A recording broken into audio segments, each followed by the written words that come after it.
That's the new camera angle. You guys can talk, you know. It's a new perspective for Crippled System for the people who have foot fetishes. Hey, it's a special fetish edition. I've never understood foot fetishes. I don't get it either. Well, I think that's the point of a fetish. You know, you're very specialized, and either you're in on it or you're not. Yeah. Like the baby thing, like where people dress up as babies and have people take But like care of even them. that I could understand because maybe it's something about being nurtured. It's something about being, you know, vulnerable. I just don't like it's a foot. And like the closest I've got is people say that like in the brain, and this is also why like reflexology and acupuncture, like they'll use pressure points on your foot for various things. Like apparently in the brain, the wiring is very close, like foot and genitals. But I don't. That seems like something somebody with a foot fetish made up. Probably, yeah. Just kept looking for it until they got it. Well, everyone likes a different part of the body. I mean, I don't get it either. But most of us like boobs and butts and vaginas and penises and that, you know, like, yeah. I mean, those kind of make sense. But just being like, oh yeah, toes. I don't know. I mean, I don't like more power to you. You're okay to be a foot it's fine. fetishist. I just don't understand it. Me neither. I think most fetishes are just socially constructed anyways. I mean, like, the parts you've all mentioned seem like they've got not just biological factors behind them, but a lot of social factors too. Like legs, there is no, like, biological tie to those being sexy, but we've socialized them to be sexy. And, I mean, at least 50 years ago, you know? Yeah. Well, you know. The legs are the road to the destination. then so are your feet.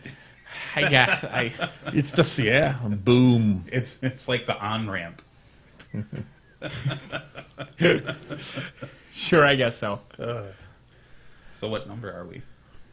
132, I think. Because last episode was a palindrome. It was 131. Yeah, 131. Andy can verify. He remembers these things. It's already up on the thing. It's 132. What's so far away we can't read? It's true. We're all blind. I'm blind is pretty much. I can't even see the wall. Or you guys. Who's here? My hearing's out too. I found out recently that justice being blind originally started as like a cynical like jab at the fact that, you know, people weren't getting fair trials and stuff, and then people just ran with it. Yeah. Good point. Good point. Good. Interesting. It was. I think it was a Cracked article, so you'll love this. You're not outvoted by me and Katie anymore, so you can just 50-50 hate Cracked and against me. But they were talking about things that used to mean the opposite of what they are now, and justice being blind. Now it's like she's blind to who you are, and she'll always treat you fairly. And when it came out, it was like, you know, fuck you if you're Irish or whatever. Well, I mean, fuck you if you're Irish. I've watched some of the Crack videos, and I sometimes I can't make it through them. The videos I don't watch as They're much. fucking horrible. The videos aren't as... Yeah. I read the articles, and honestly, I usually read the headline, and if it's an interesting one, I'll, like, you know, flip through to interesting But that's details. the thing with crack headlines. It's like they're so generic that they're going to be interesting. You'll never believe what happens next. I don't even mean the headline. I don't even mean the headline. Like, I mean, like, the entries. Like, it'll say, here's 6 things, and I'll look at the 6 entry names, and I'll be like, I got everything I needed out of that article. Yeah, you just skim it. It's like college homework. Yeah. They're not as bad as, like, BuzzFeed. Like, let's not say that. Here's 6 things you'll never believe, number 2. Like, that's BuzzFeed, and that's ridiculous. I'm more into the college humor, and that one guy, that Adam guy who does, like, Adam disproves things. I posted some of the videos online. I put them on your Facebook. He's got the guy with the weird hair. He's like, shows you why, why engagements are stupid and ring diamonds are dumb and all those things. He has a whole video set. You have a show. I've already seen those before from somebody else. Yeah, I mean, these are old. These are not that new. Yeah. But he has his own. I mean, he has his own show now on like some TV network. Welcome. He's my thing. All right. Welcome to Crippled System episode 132.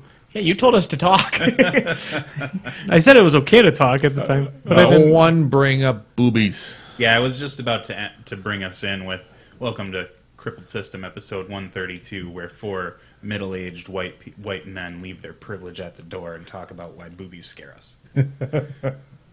Middle-aged? Well, I mean, I'm probably not. That's the part I protested against. I'm not going to live past 60. I'm pretty sure I've accepted that. Based on what I expect to live to, my midlife crisis was like in my high school years. Like, I ain't hitting 40.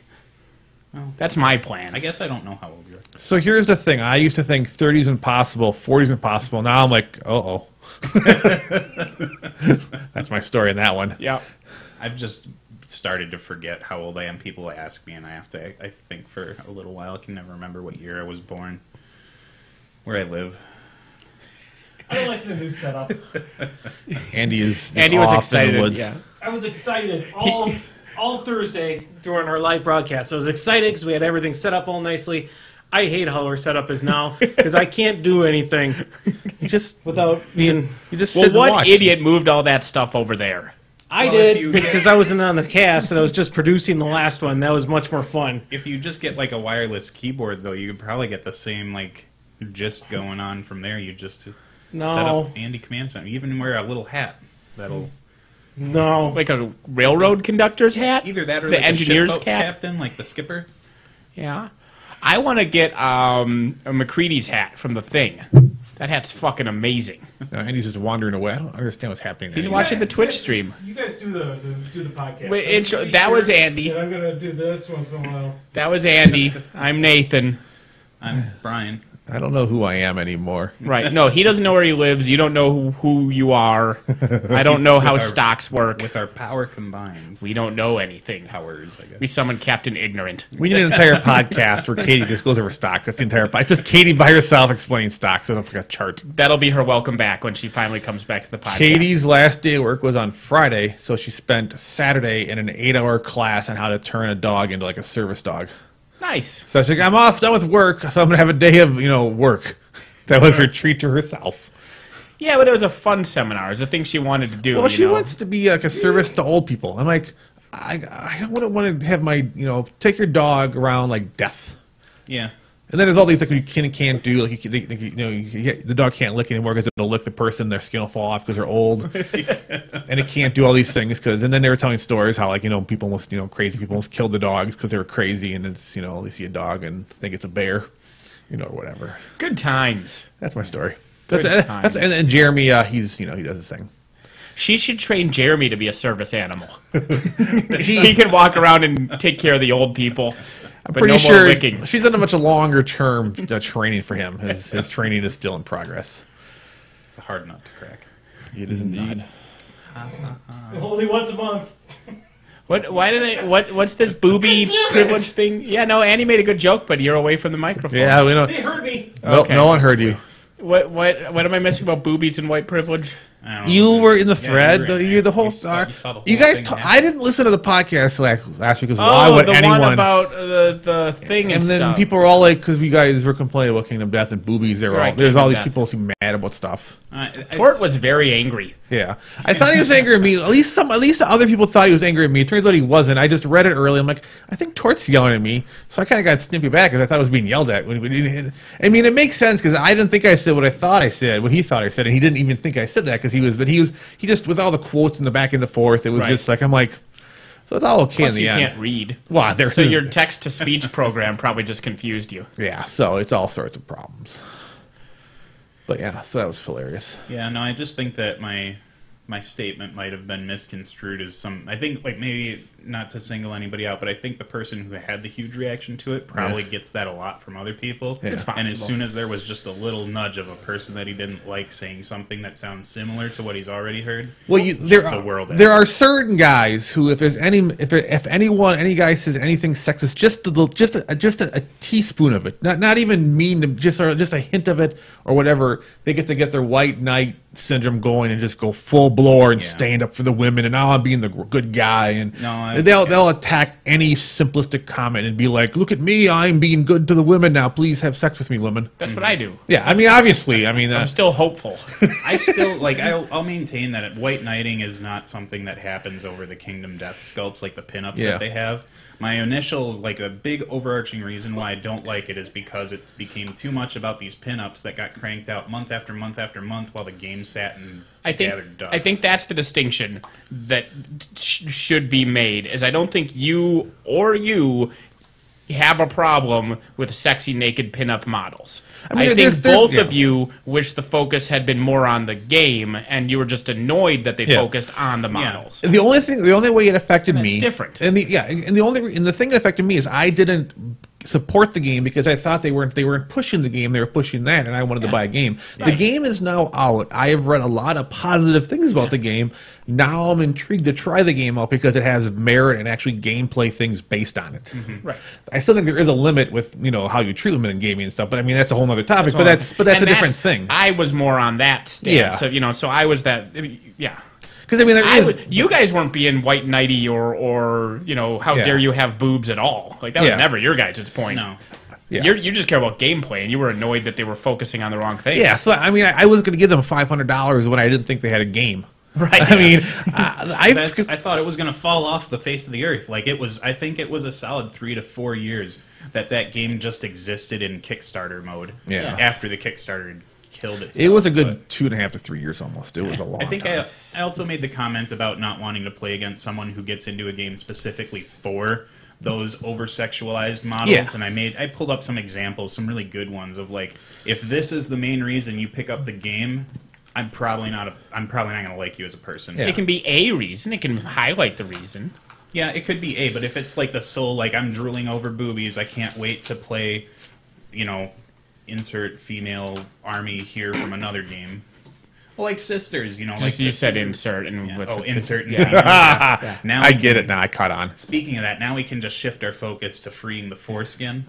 I think that's a good transition to men's rights. And long story short, that's why we're not going to talk about Kingdom Death. I really want to try their game. I do. Now that it's out, I really would like to. I just cannot drive. I don't want it that bad to drive myself to pay the $300 to $400 to get into it right away. There's like 5 or 6 miniatures games I want to try, so I will try none of them. Yeah. That's basically what it boils down to. Well, it's a board game. It's not a miniature game either. That's the thing. But I understand that there is a thing where I don't get them. I'm done with miniature games. I'll play board games, but I can't expand into miniature games. This one seems to be like you start out as a person who just wakes up in this like place full of skulls with nothing but yourself and a lantern, and you try and like go through these shifts in civilization to get to the point where you're like, now you've got maybe a tunic and a sword, and you fight these weird monsters that look like big dicks. Yeah. And then you get to the point where you've just increased your I think you just increased your civilization or yourself, like your little group civilization, to where you have armor and weapons, and I don't know how far it goes, if it just stays in like that fantasy realm, or if you actually get to the point where now your people know how to use guns and can make them or something. I'm not exactly sure. That's the basic gist of it, though, is it's a self-identity thing and all that jazz. And that's a review of the latest Hordes book. It's monsters and giant dicks. Big dicks. Do you have announcements before we actually talk about Destruction? Their Gamehole Con is in the first week in November. Badge registration closes on October 15th. Well, pre-registration. Pre-registration. With the cheaper You cost. can come the day of and sign up and go on the Friday, Saturday, or Sunday event. The Saturday event is a day where there's a lot of prizes. I think Rick posted via Crippled System all the prizes he's giving out. There's multiple army boxes and all sorts of cool things being given out all weekend. And it's a big deal. It's a fun, awesome con. I think I'm actually gonna be playing on Saturday now. I think Brian's gonna be playing on Saturday. Yeah, I'll play on Saturday. It should be a good turnout. It'll be a lot of fun. And then obviously Saturday. What's the Saturday event? A 50. Well, I mean, eventually some of us have to actually help do podcast stuff. What? Maybe just not on Saturday. Well, I think That's the day that we're probably going to be doing the most podcast What stuff. if it's a 4-round tournament, we just all figure out between the 4 of us which 2 lists we can play and tag team the event. I mean, it's got some potential. It's actually an interesting idea for a potential format. You just created a format. A monkey could play EE and runes. Well, So then there you just- go. I mean, that's the easy one, right? So I'll start it off as 1-0. Yeah. Because that's the easy round. Then I'll hand it off to Brian. Yeah. He'll go 2-0 because that's just how he'll do. Then we'll hand it to you, and you'll have most all of the pressure. Fuck you, Windows 10. And then, obviously, a week after that's War Machine Weekend, but everyone knows about that. If you don't worry about it. Yeah, just leave it alone. That's why War Machine Weekend. Either you know about it at this point, or you're clueless about it, and quite frankly, you're listening. I don't know why you're here. Yeah. Other than that, I don't know why you're here anyway. In the Wisconsin area in general, there's not a whole lot going on. It seems like a pretty big lull in tournaments. I think maybe the 6-pack might have Like this is the dust that settles after the 6-pack, but before War Machine Weekend, and then it's just War Machine Weekend ends. I mean, Travis is talking about doing something in the Milwaukee area, but then it's like you got winter, and then everything slows down a little bit to January, February, and then things kick off again. Yeah, because your early winter stuff is going to be a little shaky because of weather travel and stuff like that. Like, am I going to drive to La Crosse if there's 2 feet of snow on the ground? Probably not. I'm going to be considering going to some Chicago events in the near future, but I'm not going to with winter. I'm going to think about going, but I'm not going to make the plans till the day of or the day before. Yeah, but that's just winter events in general. What? I was just giggling. So I was about to make a snide comment, something about an inch of snow and driving from someplace. Oh yes, Are you gonna do it? Yeah.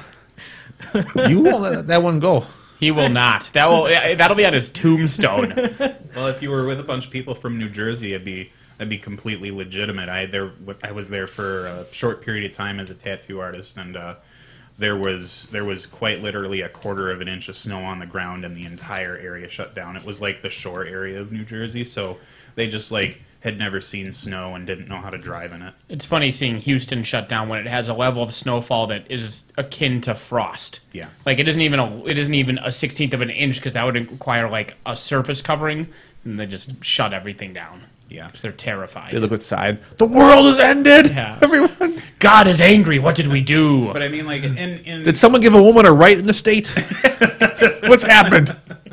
To be fair, though, I'm sure that if there was an extreme weather condition that typically happens in the South or in Jersey that happened here, that is atypical for us, it'd probably be pretty intense. And we're here, we see a bunch of hillbillies, we freak out, but down south, they're everywhere, so they don't worry about it. So it's all the reverse. Yeah, it's all your exposure. When I was in the Army, I lived at the largest Army base in the world, which is Fort Hood.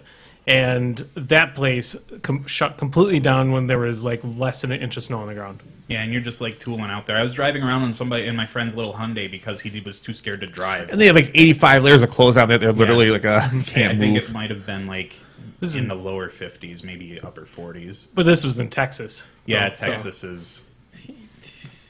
I hate that place. Oh, I would like to go back to the motherland someday, but I just can't bring myself to do it. The worst thing about Texas is Texans. Yeah. There's that Texan protest from the school. Those women who are doing the dildos, the dildo protest, yeah, the dildo protest on their campus is pretty hilarious. So they're pretty cool. They're cool Texans. Well, I guess they're in school, so they might have come there from other places, but yeah, you got to figure a few of them are Texans. So for the most part, yeah, it's a good job, them. Yeah, that's hilarious. They're actually getting in trouble for it because that's breaks the code of the school. Is those kind of things. Just you can carry a gun, but not a dick. Yep. That tells you something.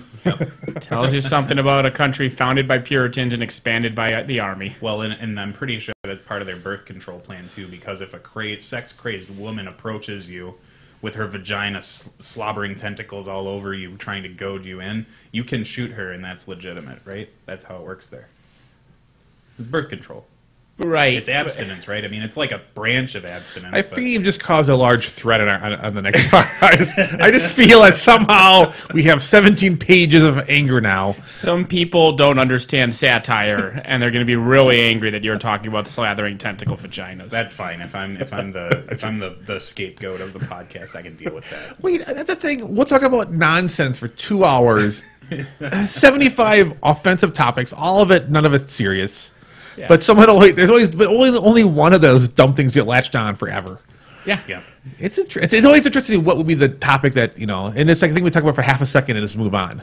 It's always an interesting. So I don't even know why we talk that much longer. We should just have it be like a 10-second podcast and then be done. Yeah, that'd probably. It's almost as bad as minorities. But anyway. Yeah, because racism is funny. It is. Do I need to sit here and look more angry at you so then we don't stop it? This. You could have a drinking game about every time Brian's anti-Semitic. It's shockingly funny to him because he has a Jewish roommate, so he just loves if Jordan doesn't do the dishes, Brian can accurately blame the Jews. Yeah. I blame the Jews a lot in that place. To his face. Yes. The weird thing is, someday something's going to happen. I'm going to get like my 15 minutes of fame because I'm going to like catch a baby from falling off a ledge, and they go, because they're like, that Brian guy saved the baby, and then they go, let's research him for a second. They'll like find this podcast, and I'll be like hung from off a building someday. You're the next Jared. Yeah. Well, let's not go that far. Although some of those girls were pretty hot, so I don't really. The thing I most don't understand about his thing was not fine, but okay, there's something wrong with your brain and you're into the youngins. You still should be smart enough not to ask a random woman, which of your kids do you think you'd rather have me film naked?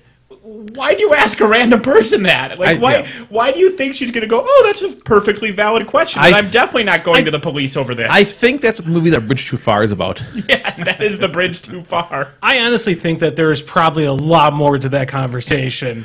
Well, no, but I highly doubt somebody's just going to go out and just say that. I think he was on friendly terms with her for like a month. But he got to longer than that. Yeah, it was years, because she like first he just like randomly to her was like, hey, I like sex with underage girls, bye, and wandered away. And like it started with that, and then she was like an FBI informant for years before he finally got to the point of which of your kids, which is never a question you ask somebody outside of Sophie's Choice. Yeah. Yeah, I don't care how long you know the person. You could be on friendly terms with somebody for 40 years, and you never get to the point where you're like, which of your children would you rather I do terrible things with? True. That's my recommendation. Eat fresh, I guess. Jesus Christ. I get it. I should have just not hit. I should have not hit start streaming. That's basically what I should have not have done. See, that's why it's nice when we're streaming. We can't undo this shit. But if we were like just recording, we could be like, stop.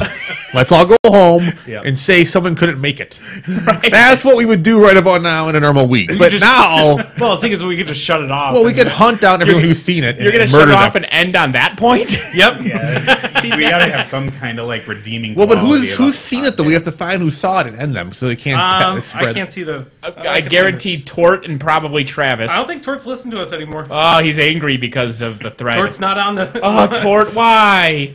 Why, Tort? Oh no, he's there. Okay, good. Good. Tort's there. Just say, what world do we live in? Actually, I'm just gonna say he's not there. He didn't watch me play Super Meat Boy last night, and that hurt my feelings a little bit. So you started your own channel? Yeah, I was testing it out, and I did some stuff, and I was experimenting, and I learned a lot. Like, I learned that my PlayStation's text-to-speech thing. Yeah. Because, you know, it annoyed me that I either had to leave comments visible on the screen, which is stupid because then it's part of the stream that you save, which means the video always has the comments on it, or you don't have it on the screen, but they don't pop up or anything. All it does is show you that you got a comment, and you can't see it. So I had to have Twitch on, like, my Kindle or whatever, and that annoyed me. Yes. And so I tried turning on the text-to-speech thing where it would read their stuff aloud, and it sounded like Charlie Brown's parents underwater. Like, it was just unusable, and it did that in the stream, so they heard it as well. It wasn't just to me. Oh, no! That's amazing. Yeah. I guess want that so. now. Like, maybe I just need to turn it up or because I had headphones on because, you know, I don't have just a microphone. I saw the game was a free game of the month, and I still was like, it's just too much for me to. I can't. Well, not even that. I like it's just. It's 8-bit graphics. It's side-scroller platform. None of these things are Brian's. Yeah, it's the opposite of the paradigm of what Brian likes. Yes.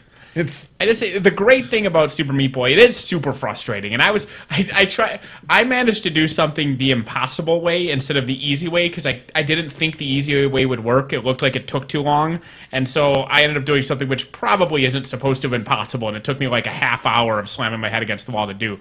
But the great thing about Super Meat Boy is that it's, especially the later levels, are insanely, ridiculously impossible, and you will fail 200 times to finish this level that when you succeed takes 4 seconds.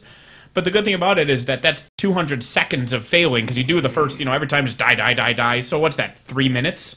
Like, whoop-de-doo. Like, it's never a half-hour time sink of frustration like, I don't know, that first big fight in Last of Us. See, what you're saying, though, all it is it's again and again and again, so you have a game of just frustration things. So, over time, you were way more in wasted nonsense. Well, that's now you're thinking. Now you got me thinking about Mega Man and like the Yellow Demon in Mega Man 1. Yeah. Where you have to, it really is just you keep fighting and keep going until you memorize that fucking pattern of that guy transporting from one side of the screen to the other. But that moment, you keep going forever, and you might like vary on like your success rate. Like you might be getting closer to killing him one way, and you know you might just die on the first 3 hits. Right. But then when you crack it, it's like immediate joy. Right. And so Super Meat Boy is that, except with infinite lives, and you spawn exactly in front of him instead of having to play the level. Yeah. It's just do it. And yeah, you get that, and so it's all the sweeter when you manage to finally beat the level. Yeah, it's like learning, really. Yeah. So I think what difficulty, it not to offshoot a different direction, but that's what I'm going to do, is I've seen people where there's kind of a girl, some people like, you know what, I want to enjoy games, but I don't want to, and Meepo would be a terrible example for those people, but there's other games that are, maybe a game like, well, not necessarily like The Last of Us, but games that are like more like a Dark Souls. Yeah, Dark Souls. Because Dark Souls is meant to be like a hard game that you're supposed to, you once you hit that when you beat a level, it's a sense of accomplishment that like being through the video game is supposed to mean something. That's Right. that's supposed to make up for the lack of other problems in your life. It's like I beat this video game. I'm okay that my life is terrible, but I accomplished this. Right.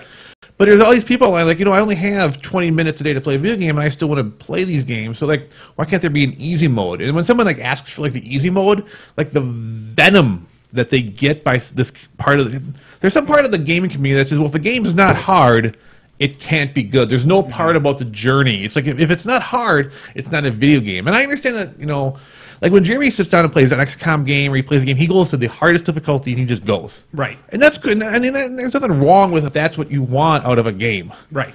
But it's interesting to me that people, when they go the opposite direction, they just want to like maybe play God of War in the easy mode or any random game. They go to the easiest mode just to experience the game and have some fun. How much hate they can generate from people. Well, it's like Darkest Dungeon, 2 updates ago, maybe 3 now, they introduced a corpse mechanic. So the thing with Darkest Dungeon is that you have your 4 guys in your party, and the enemies, there's 4, usually 4, I mean, it could be 3, 2, whatever, but they have their party, and depending on where you guys are in the lineup, they can only attack certain places in the other lineup, you know, so melee guys can only attack the very front enemy, for example, and your ranged guys can't attack if they're in the very front, and so on. So juggling your position and the enemy position is a big part of the game, and so it used to just be that you would just bash on the guy in the front row and he'd die, and then the other 3 would shift forward and you bash on that guy and he'd die, and then they'd shift forward and you just grind your way through. So they introduced a corpse mechanic where when something died, a corpse was still there that still used up that space, so the other enemies didn't just shift forward. So to kill the guy in the back row, you still needed ranged. You couldn't just have 4 warriors just pounding on the front every turn.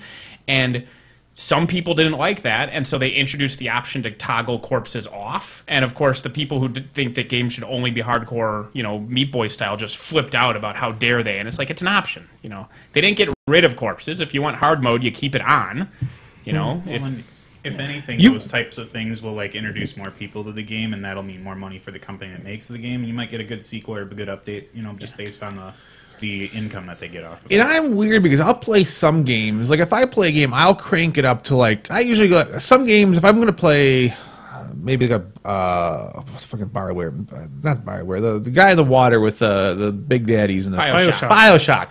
When I play Bioshock 2 and 3, I bump it up a couple levels on the difficulty. Right. Because I'm so used to the mechanics and the game style. But there's other games where I'm like, you know, I'm not going to, you know, I'm all over I never go to the easy mode because I want some type of challenge, but I'm always all over the place. Well, especially if it's new. A lot of times, especially if it has story and stuff like that, you want to be able to experience it without getting frustrated at the game mechanics. Yeah.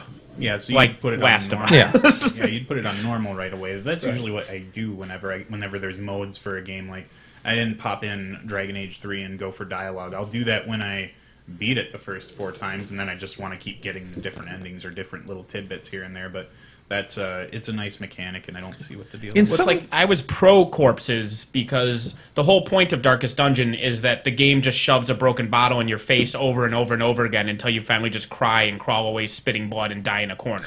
Like the game only exists to be punishingly difficult. Yeah. There isn't a plot that really matters. I mean, the plot is shit's killing you, you know, and it's just a grinder. So like games like that or like Meat Boy or whatever, I think should just be punishingly hard because that's the attraction. Correct. Like I started playing Darkest Dungeon today a little bit, and I was like, I saw that. I don't know if it's a beatable game, and it was definitely very. I mean, I got it right away. There is currently no way to win, and there's also currently no way to lose.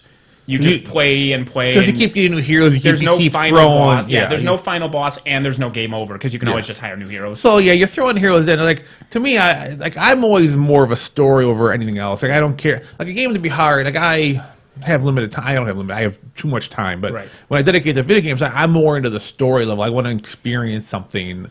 And it is still open beta. There probably will be a final boss and a way to lose if you take too long eventually. But for now, it's just, But a game like Dead Space, to me, has a great story. Plus, the hardcore mode is fun because you play in a hardcore. After you beat it, you get 3 saves in the course of a game. And then that's like your only starting point. So if you can beat it, to me, that's like a sense of accomplishment. But I've done the story thing. Now I'm going to do the insane or nonsense aspect of the game. Yeah. I know. It's always weird to me that some people just get so venomous over the idea of someone just having fun and chilling out in a game. In general, if you think my way of doing it is correct and your way of doing it is wrong, like you're usually an asshole. Yeah. There are very few things where only one way of doing it is correct. Especially in a video game you're playing by yourself. It's not, I mean, it's not a competitive game. Like you can say when someone's playing like a competitive game like War Machine or a video game like Heroes of the Storm or any of those games, like there are some right and wrong or things that come into the play to some degree, but what? I heard a noise. I got confused. No. But yeah, it was just that was my tangent. It came out of nowhere. I apologize. I know we don't tangent. I know one game that Nate is frustrated about them changing the core mechanics of the game.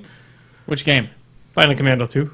Oh yeah, yeah. You could turn it off though. But I was really frustrated. You could even turn it. You couldn't turn it off until you beat it. Well, you could not use it, I guess, is the closer you get to turning it off. But yeah. But yeah, that's to explain quickly. Bionic Commando is, action platformer game where you don't jump. Literally the only premise of the original game was that you can't jump. Like instead of a jump button, you had a grappling hook. It was Super Mario Brothers with a grappling hook instead of jumping. And in Rearm 2, you could jump. You could jump. But it didn't. I didn't think it was that bad. You didn't have to jump. The game was completely beatable without ever jumping. Correct, and there's an achievement for doing that too as well. But yeah, you can turn off the jump button. But I still like playing Commando Rearm 2. It was perfectly good. I'm sure I'd love it if I never bothered to jump. My last video game thing I'm going to say is I have played probably 6 to 8 different video games in the past 3 weeks. I can't find anything that sucks me in, and it's driving me nuts. I played about 13 hours of Pillars of Eternity, and I finally realized it's okay, but it's not sucking me in. I've gone through like 4 different strategy games, like Total War Rome 2 and Age of Wonders, and all these other games. I've been trying. I just cannot fall into a game, and I keep buying and buying and buying games, and nothing is like Darkest Dungeon seems neat. That's gonna make it dabble with a little bit, but I don't think it's gonna suck me into like a lot of time. But I cannot find a game. I just keep spending so much money. All my free money is going into just random games constantly. I'm probably gonna just break down and get the Uncharted 3-pack. But I've played all those games and I've beat all those games and I love those games, but I can't find anything new. So someone find me a good game to play. Well, if we more consistently have Thursdays that we weren't doing stuff, we could continue to play pre-sequel. It would be. And there was a Dark Dungeon something 2 is out on the PS4. There is a Dungeon Defender 2. I was thinking of buying. I was thinking we could even stream that because it's like a multiple player. It's kind of like a Orcs Must Die style game where you defend a castle, you build things, and things attack you in waves and stuff. We can stream that. I was thinking of downloading it for the PS. I don't know if you guys like those kind of games that much. I liked Orcs Must Die. You played that, but I don't know how much you played. I stopped playing that one pretty quickly because my PC, it was very choppy, and so I couldn't play it very well. Well, this is on the PS4. It's Orcs Must Die, but it's obviously not just orcs. There's all sorts of things, but it's a... Yeah, I mean, I was talking to Nate about it, is about having us each have our own Twitch channel, streaming on those. I set one up, and then working with YouTube so we can upload it, and then I can download it and piece it together with the audio as like an actual video. Right. We play 4 different games and put them together? No. That would be great. Watch. Here's Nathan going through this part, and suddenly goes over to Brian doing that. What? Wait a minute. Just overlay it all. You always see those. I mean, not always, but there was one instance where like there was a person who took like 8 to 10 different country songs and looped them together and alternated them to make one consistent song that actually didn't sound that bad. And I don't know if that's more of like the interest that the music has in it, or if it's just the stagnant nature of that genre. Well, to be fair, I mean, partially stagnant nature of any genre. I mean, any genre is going to have staples, you know, whether it be the country or hip hop or company or Staples, the company. Yeah, or the company. What? I just completely derail you. And that's a review of the new Hordes book. Did I seriously just kill your brain? No, maybe. I got this. I was like, what? Yep. I forgot what I was talking about. It's the Ooga Chukka music that you like. The Ooga Chukka. Not Ooga Chukka, but what's the thing? Chukka. Things like Clutch and whatnot, when the music has the Carl? You called it something. Not Ooga Chukka, but it was Ooga Ooga. Ooga. Kachuga, See, I'm telling you, you know what I'm talking about. I know exactly what you're talking about, but I love the struggle. It's not Ooga Chukka, it's... Fuck you, Brian. The struggle is so good. I love it. Brian fell asleep. I'm shutting down. Conserving power for later date. I don't know. What? And those are announcements, I guess. Wooga Wooga. Yeah. I don't know. Bojangles. I finished BoJack Horseman season 2, by the way. Yeah. I'm still clawing through season 1. Like, I got 5 episodes deep, and I'm still not sure if it's a show for me. You built up the penultimate episode too much for season 2. I was expecting like character death and misrememberment, all these things. And, I mean, it was intense, but it was not like this. I was expecting like the girl who went off the thing to die, or I expected more. You get life destroying, not life ending. Yeah, and there's a difference. I mean, it was awful. Yes, but it wasn't. Yeah, I was expecting something. And he tried so hard to not do that thing. Like 4 or 5 times, he says no, no, no, and then he finally caves in, and it's terrible. Yeah. So Tort says that that was the most sense you've ever made. Wugga wugga ooga chugga. Yeah. See, that's so when they make the soundboard for Nathan, that'll be the big button you just press constantly. Isn't that just like the rock version of doo-wop? But no, there's a different thing that's the rock version of doo-wop, but Andy won't remind me what it is. What? No, it's not doo-wop. It's just the type of music. It's ooga ooga something. Fuck you. There's no ooga at all in it. None. Chugga chugga. Ugga chugga chugga chuga. Chugga. Fuck. Devastation. Yeah, I guess we could talk about Devastation. Well, to be fair, I'm not sure. I mean, we probably should, but there's been 74 podcasts we've already talked about it. So, I mean, we should still throw in. I played Pigs, so nothing really faction changing came out for me. No, not at all. Yeah, nothing. Trolls didn't get anything. Didn't do anything. Basically, fancy. what you got is you got your original Gumbior, and he's like, I'm on the shelf. Kind of is, yeah. The only thing, like, you would only, except I wouldn't field him for this niche thing. Like, the thing that he does that the splatterboard doesn't is directly hit things that are defense 12-ish. Mm-hmm. You know, anything higher than that, the splatterboard's just going to do the I'm always POW 12 even. AoE is basically like it's like the Breath of Corruption, because everything takes power 12, right? Yeah. He's got one AoE that's a point. So the Gunbore is POW 13. Yep. And the splatterboard has a POW 12 even when it drifts, and a POW 14 when it directly hits. Your choice. Yeah. So if it hits, it's one higher. If it drifts, it's one lower. You just have to pick which of those two you're going to use. Does one have a better rat than the other? They're all rat 1. Oh, okay. No, I'm sorry. By one of them, not. I thought you meant one of the AoEs of the splatterboard. The splatterboard is rat 1. The gunbore is rat 5. So the gunbore, if it hits, is POW 13. The splatterbore, if it misses and drifts but doesn't drift off, is POW 12. Yeah. So the only time the gunbore is better is if it directly hits with its gun. Then you compare the animuses, and of course, then you're even more of a gunbore out. Yeah, it's like I wonder if people should just be able to send the gunbores back to Prefecture Press and like pay like a difference. Like, here are all the gunbores in the world back. A couple dollars, please send us your splatterboards. What the gunbore gets is that in Arcadius's theme force, he's 3 points instead of 5. Yeah. Basically, I was he going to comes say with a free razor bore. There's probably some other new theme force that will make him like 2 points or something. You could hear like worldwide Pharaoh players going to War Room in their books and flipping through to look at Nature of the Beast to find out that it specifies gunbore, not just white war beasts. Yeah, well, I mean, it's like the 4-man Scorn unit. is not a Praetorian scoring. Like if that new 4-man unit could fit in any theme force, it could have a lot of potential interesting things to it. But it fits nowhere because how they worded it. Right. And but in the marketing thing, if they post it online, they talk about how these Praetorian guys or whatever do all these things. So they even advertise them to the retailers as Praetorians when in fact they have no actual Praetorian to them other than the looks and the abilities. Circle players get that too with the Death Wolves. There Yep. was a point on War Room for like a day that they were listed as Wolves of Orboros. Yeah. And everybody lost their shit on the Yeah. Circle forums. And then it was very handily struck down that is a mistake. I don't understand that. Well, like in the score, it breaks nothing. It just opens up some interesting options. It's not Exactly. like, they work in a theme force now, scored and won everything. Like there was no level of that happening. Well, you can take Great Bears in the Claws of the Dragon as Iron Fang units. I really don't see what you're doing that's more egregious than that. I really just can't find it. Yeah. I don't know. Did you guys see the whole hubbub today about how Doomy 3 is a unit that isn't a unit? Yeah, the unit that isn't a unit. Yeah. Because he's a Warlock unit, but he doesn't have the commander ability, so the unit doesn't have a denoted leader. Yeah, so because neither he nor the pig is labeled as a leader or a commander or a grunt. So the unit has no leader, and the pig isn't a pig because the word pig doesn't appear anywhere on his thing. And the pig has the attached rule, which is a rule that only solos have. Yeah, like if you have like Caitlyn or any of the other. Well, one of his spells doesn't even work. That also one of his spells doesn't work. And he's still broken as fuck. he's broken because the rules don't work, and he's broken because he's amazing. Yeah. And that's fine. I mean, I don't have nothing against it, but it's just hilarious. He's got all sorts of problems.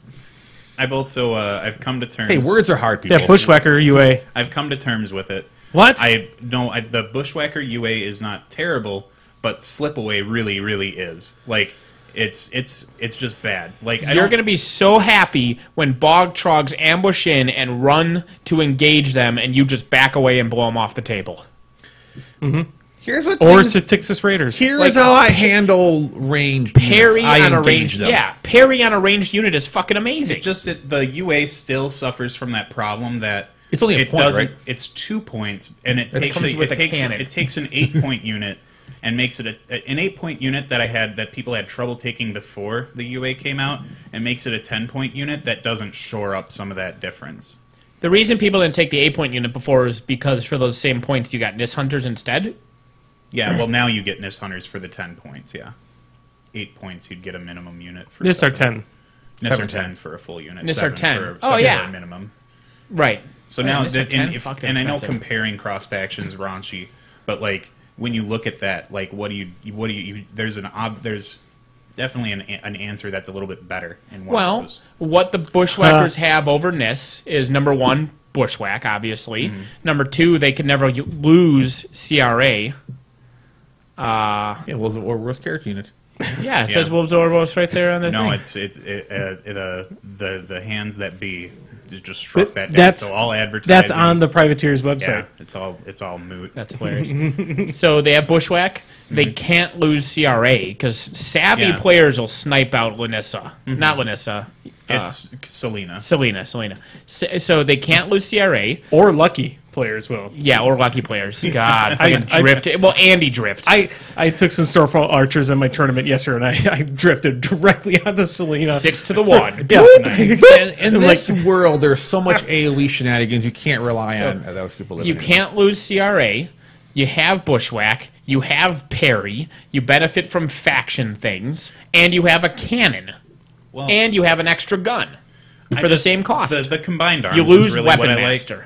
The combined arms is what I really like. Oh, out and they of have it. command arms too? Yeah. The then UA you have gives them command combined arms. It's just that I really don't think So Slipaway they're just was flat out better than Nis Hunters now. okay. Slipaway was just not something that they needed to do. They just didn't need that. I still don't understand why it's What? there. Oh, Nis Hunters have Hunter. That's what Yeah. they have. Only with Selena, though. So they have Hunter and Weapon Master, and that's it. That's the only thing they have. The Bushwhackers Well, they're don't. speed 7. They're better defense, which They shoot mitigates farther. the lower armor. They shoot farther. Aren't they 14? No, they're 12. They're And then 12? these Okay. guys are 14. So the Bushwhackers shoot farther. They That's what I'm Yeah. saying. Is Bushwhackers So- shoot Bushwhackers farther shoot than. farther, yeah. So pigs are the speed 6. Speed Speed 6, yeah. So they're only 1 lower speed, and they have 2 extra range, which means their actually range threat is way higher, and you don't care about getting into melee, so you don't need that extra inch of speed any other time. Which is And they're tough. The other reason why I just never really cared about slipaways. Like they shouldn't be. If they're getting engaged, then something terrible's happened, or I'm just a bad player. But isn't it nice to not be boned when something terrible happened? It's an insurance policy, sure, but I just really don't think that it takes the pig unit makes the pig unit takeable at 10 points. If you have a unit or something that can run into their grill, though, that usually is a terrible thing. But if you have slip away, that terrible thing turns into they just advance all that stuff and now it's dead. Well, you don't. Your 10-point unit doesn't get completely mitigated by somebody running, Gudrun into them or something, and you don't just get boned by one reach solo that ran forward. Yeah, I could understand. I'll have to give it some more time on the table to really give a good assessment of what I think of it personally. I don't think it'll come up a lot, but I think you'll be happy when it does come up. You'll be happy at that moment. I guess I just I was feel kind of being sarcastic, but I almost now think they're just flat out better than Nis Hunters. Like all Nis Hunters have is Hunter. Okay. Like, I think I talked myself into a terrible opinion. I think you did. Well, but because what do also Nis Hunters have that the Bushwhackers don't? You get near a bus, you get near Hunters, and they just Weapon Master charge you. Yeah, exactly. Pygmies have a POW 9 weapon. Like that's so just don't get into melee. And then they can back out. But they're also the other big thing too is that the Pygmies are Rat 5 and Nis are Rat 6 and 7. Yeah. So I mean, like if you're gonna combine here and there, that's fine. But there's Nis that can sack to aim and then shoot and be just fine. Whereas like with the Pygmies, the +1 rat is a big deal. Yeah. +1 rat, but you have a cannon. Yeah, you have a cannon. It is a cannon, but I feel like every time they get engaged, they're going to evaporate and there won't be anything left to slip away from. So I think the real thing is the combined arms is what I really like about them. But and another thing I'll eat my words on is I originally stated that I didn't feel that Doomshaper 3 was an S-tier caster. I think I'll backtrack on that. I played him twice, and I think he's fucking ridiculous. Over the top. Yeah. When you compare him to the other casters that have come out in that book and like some of the I don't know. I think him and Zal 2 are on the exact same That's tier. what I was gonna compare the two. Like Zal is he better than the minion casters that came out this book? Of course, yeah. Okay. Well, I mean, you can't. Yeah, I don't know if I can say that because there's no comparison. There is no comparison. There are no weaknesses to any of the minion casters in this book. Yep. So it's cool to see minions get that much stuff, though. They got a lot. They were able to get more models. I still want Gators to get a goddamn Warlock attachment, but whatever. Mm-hmm. That's just my thing for Gators. I just want a Warlock attachment so bad. It's nice to see them not leaning so much on Gatorman all the time. Yeah, no, it was nice to see the pigs that's a big deal too. But it's not like Gators needed a whole lot of help to get more interesting. They got a beast that makes one of the casters more interesting. Yeah, but the pigs really got it felt like they got a good amount of attention out of the book, and that's really nice. Yeah. But which will help a lot of other factions too. I mean, and honestly, Scorn in some ways that helps Scorn because Scorn loves minions with some casters. Mm-hmm. And there's like the pig stuff won't help other factions as much because the 2 light beasts obviously really won't that much. I mean, mercenaries could take a splatterbore with Rorsch to get +2 strength to stuff if they wanted to, which isn't negligible. I mean, they do the same thing with a Snapjaw Bull Snapper. Yep. But apart from that, those beasts are pig only. Like they're not going to do much in any of the lists. So then the only thing you're looking for is you'll see some that 2-man unit. There's the Linus and Lucy. Yeah. Well, then there's the ambushing guy, which is pretty. You're gonna see him. Yeah, Hutchuck is pretty neat. So now we're looking to be able to get one of them because that's not a pig thing because he doesn't work for minions at all. I thought he was. So yeah, but I mean, he doesn't work for minions at all. He'll work for Searforge and various other. But he's a minion. But he will. You'll see him in other fact. You'll see him. Him and the Gremlins we can't use. I think you're gonna see this. I think you're gonna see Roche and Bryan and the Splatter guys and some other lists potentially. Yeah, I know. Because I could see taking Rorsch and Bryan and a splatter guy because it's only 5 points on top of Rorsch. That's 14 points. You get a decent heavy. You get a decent solo. Like Bryan can tear stuff up. Yeah, Rorsch. I mean, Rorsch can tear stuff up. He has 3 ranged attacks per turn. Yeah, and the other guy is it's a ranged beast, so he doesn't have to throw himself away. You can still stay back. And that Animus can go on. I mean, Scorn could take, for example, Gatorman. Yep. Now they have their own internal strength buff. Now they're given the strength. So suddenly, because I mean, the Taskmaster gives them +2, and then he gives him another +2. So suddenly you have +4, and a lot of Scorn has, Ignite. Suddenly you're +6. Suddenly you got, some really ridiculous, powerful. Xerxes, I think, gets him to 19. Suddenly you have power 19 Gators coming at you. Yeah, that's right. I mean, that's a little... By the way, power 21 Ogren War Spears.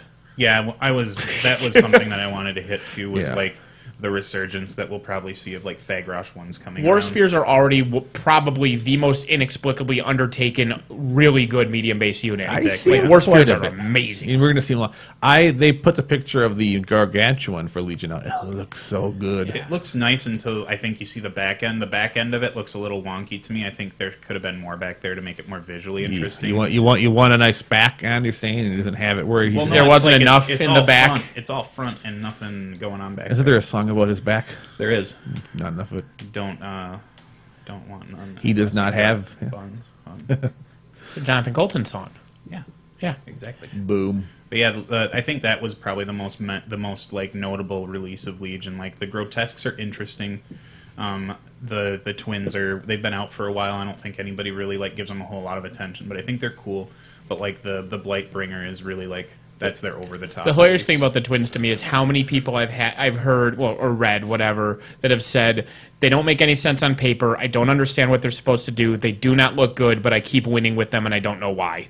Yeah, they're really neat. I've seen a few battle reports or a few battle videos of some of the twins going hitting the table into maybe mostly matchups that they're probably going to win at anyways. But it makes me want to maybe give the Legion stuff a try because I've got the faction sitting on my shelf. I've just never played it, and they're actually still in their package too from Gen Con, which is kind of bad, but I'm over it. But I'd like to just try that caster unit just once to see how it works.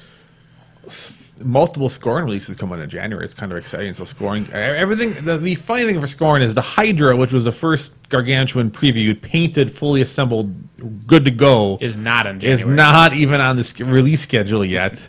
But everything else is. But which is cool because the Immortal UA will be used by a lot of people. It will be, yeah. I think the 4-man unit will. I think I explained this to someone yesterday. The 4-man unit is in no way bad. It's effective. Are they 4 or 3? They're 4 points.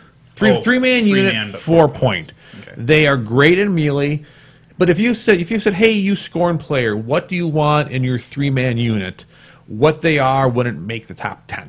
Yeah. We wouldn't have said we want exactly what we have, but just in a 3-man unit. Give us exactly what we have, but it's not More of bad. the same, yeah, please. Yeah, we wouldn't have said more of the same, and that's what we got.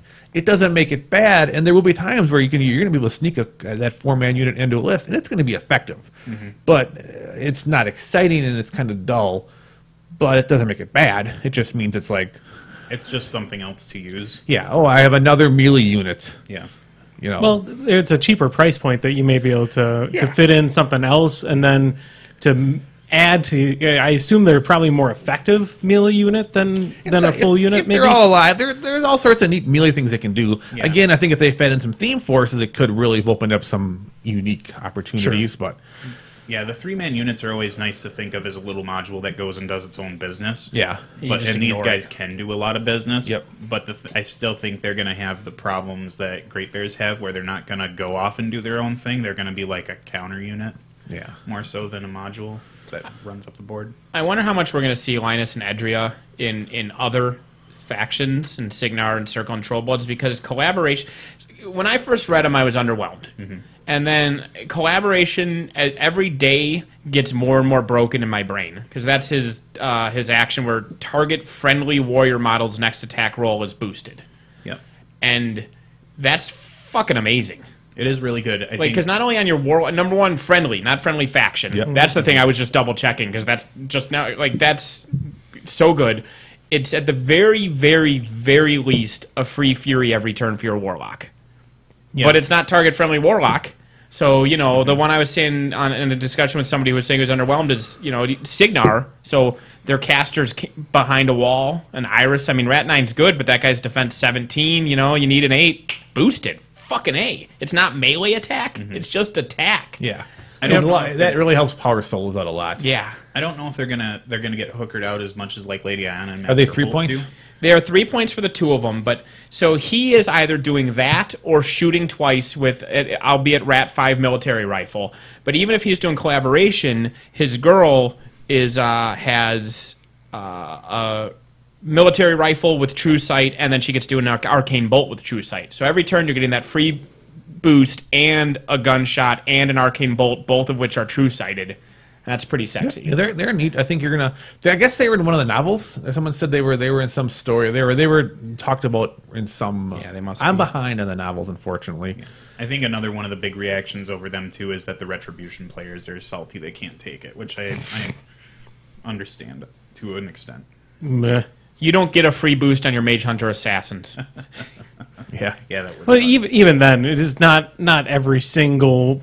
It's like, yeah, no. you sure that guy can shoot twice? Tor's not sure if you were right. Yeah. I think- Yeah, I because thought- it says his thing is models in this unit that make a normal attack, like a normal combat action, get a second combat action. So what he can't do, that people are going to try to do, he cannot shoot and then collaborate, because you don't get a second action, you get a second combat action, and collaborate isn't a combat action. But he can shoot twice, and she can shoot and then do Arcane Bolt. Just like his collaboration, she can't shoot and then do one of her other two spells, which are Zephyr and Wind Barrier. Tort says he gets a second combat action, but rate of fire is for an action. For activation? Activation, yeah. Yeah, that might be the case. Is he ready to fire one? I didn't even look at it. Because I'm never going to shoot with him twice. I'm just going to do collaboration and have her shoot they're an both Arcane rate Bolt. of fire one. Okay, fine. So Tort's right about that. Unless it doesn't say... Tort saved the day when he's not Yeah, no, yelling he's- at me. No. No, he's right. So rate of fire is probably for your whole activation. So, yeah, whatever. He'll just collaborate every turn, and then she'll shoot an Arcane Bolt. Collaborate, motherfucker. But I'm so excited about... Zephyr's nice too. I mean, like that's not something to ignore either. Yeah, although they really won't need Zephyr is just like It's- Slipaway. Well, I don't know why they No, would it's care about 3 inches. Zephyr. I mean, like, Slipaway is different. I don't know that they would ever use Zephyr because his collaboration is range 9. So he doesn't need it to do that. If he's shooting, she doesn't want a Zephyr because then she doesn't get to Arcane Bolt or anything like that. Then the whole unit, all it's doing is him shooting once, which is kind of lame. Yeah. And she doesn't want a Zephyr for her own benefit because she's better off just advancing because her Zephyring to get an aim or something... Well, no, then she's not even... Oh, that's what it is. If she Zephyrs so that he can get an aiming military rifle, you're better off having the unit advance and having her use her Arcane Bolt as her second attack because her Arcane Bolt is the same rat as they are aiming and is stronger.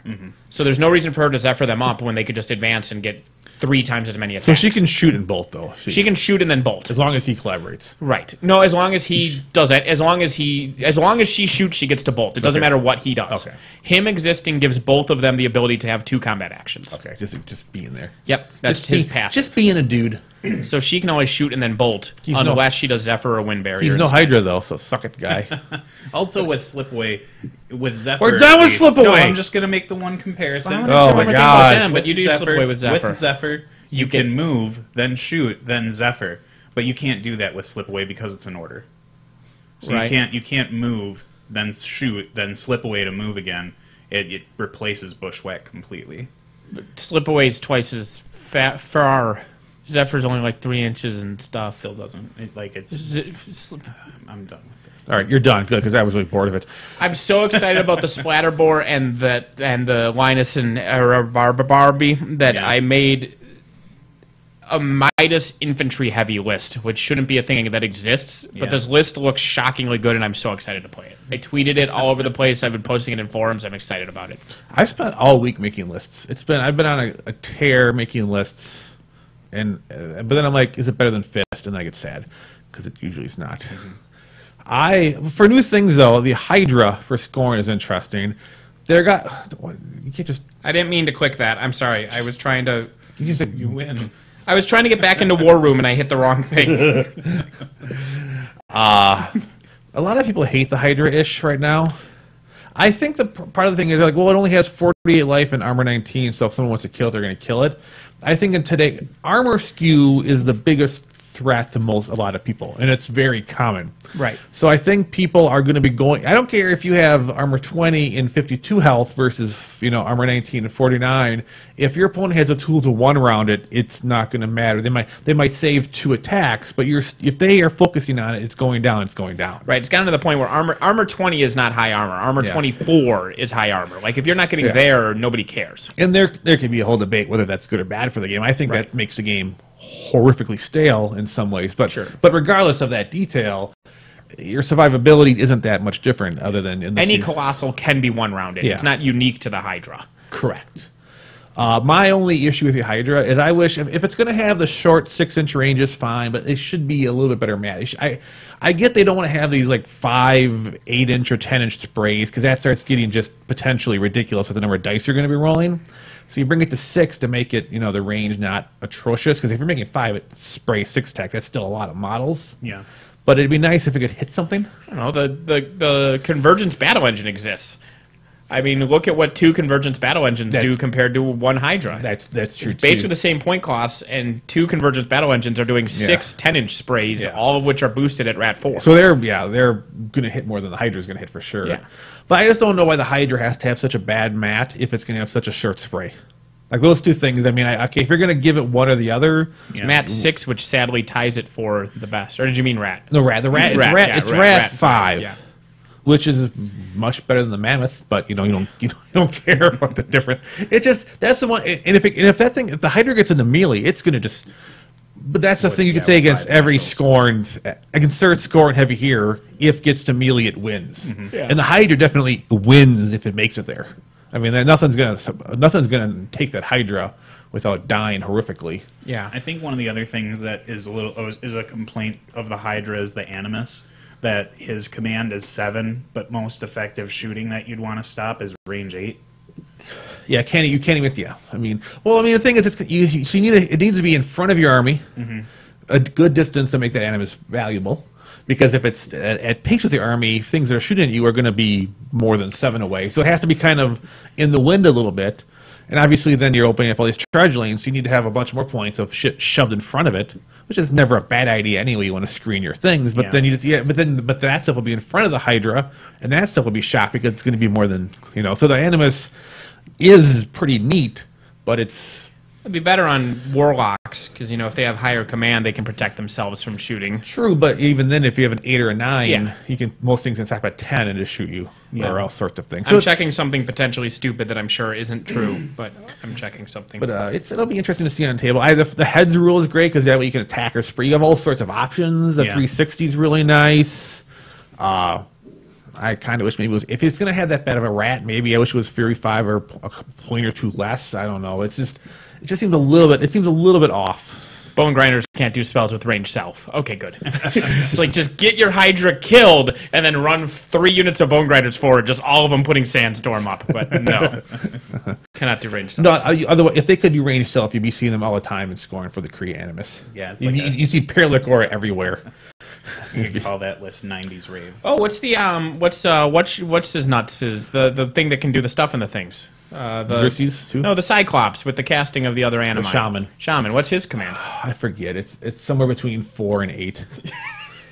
7. Yeah, 7. Yeah, and he's more expendable, like you. But now you're getting into stupid territory. But honestly, you're going to see a Shaman more in. The one thing Doomy 2 is going to do to Scorn is you're going to see more Shamans.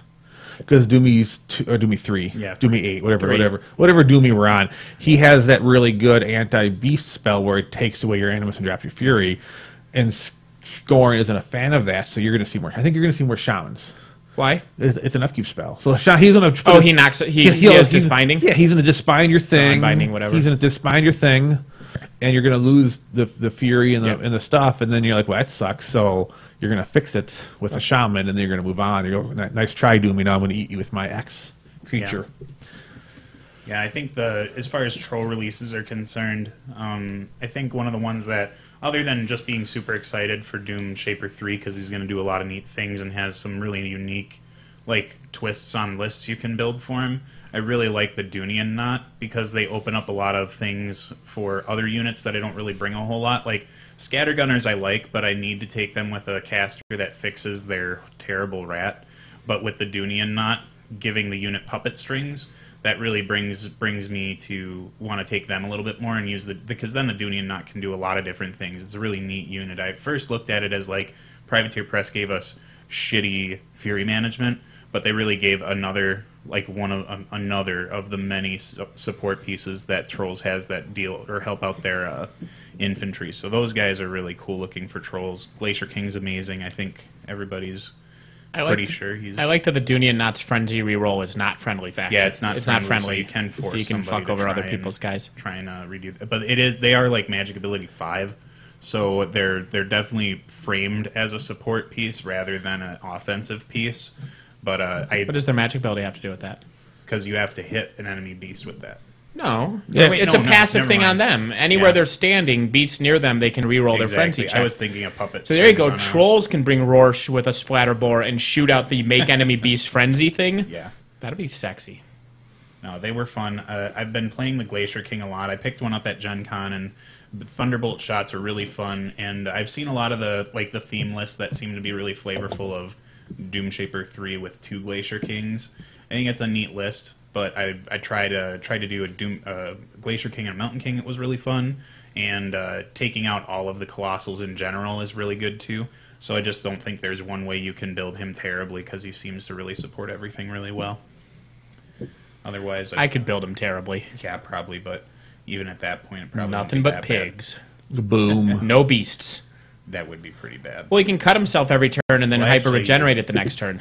I think the cheapest beast you could take is like a Swamp Patrol or a Night Troll, because he has 3 points. So he has to take at least one beast. At least one, and it's one of the 2 icky ones, which I still think the Night Troll's interesting with him. I would take the Swamp Troll. That Animus, man. It's nice. I think the Night Troll has some action to it too, but like being able to heal warders is really neat as far as that possibility is concerned, even though they'll just shoot the knot instead of the warders, but it's neat. Shoot the knot sounds like a sex thing. Boom. It could be. Any other book thoughts? You have any book thoughts, Andy? Well, Andy's our Legion guy. No. From ages past. No. How Okay. about you travel back further and circle it? I'm done talking about the book.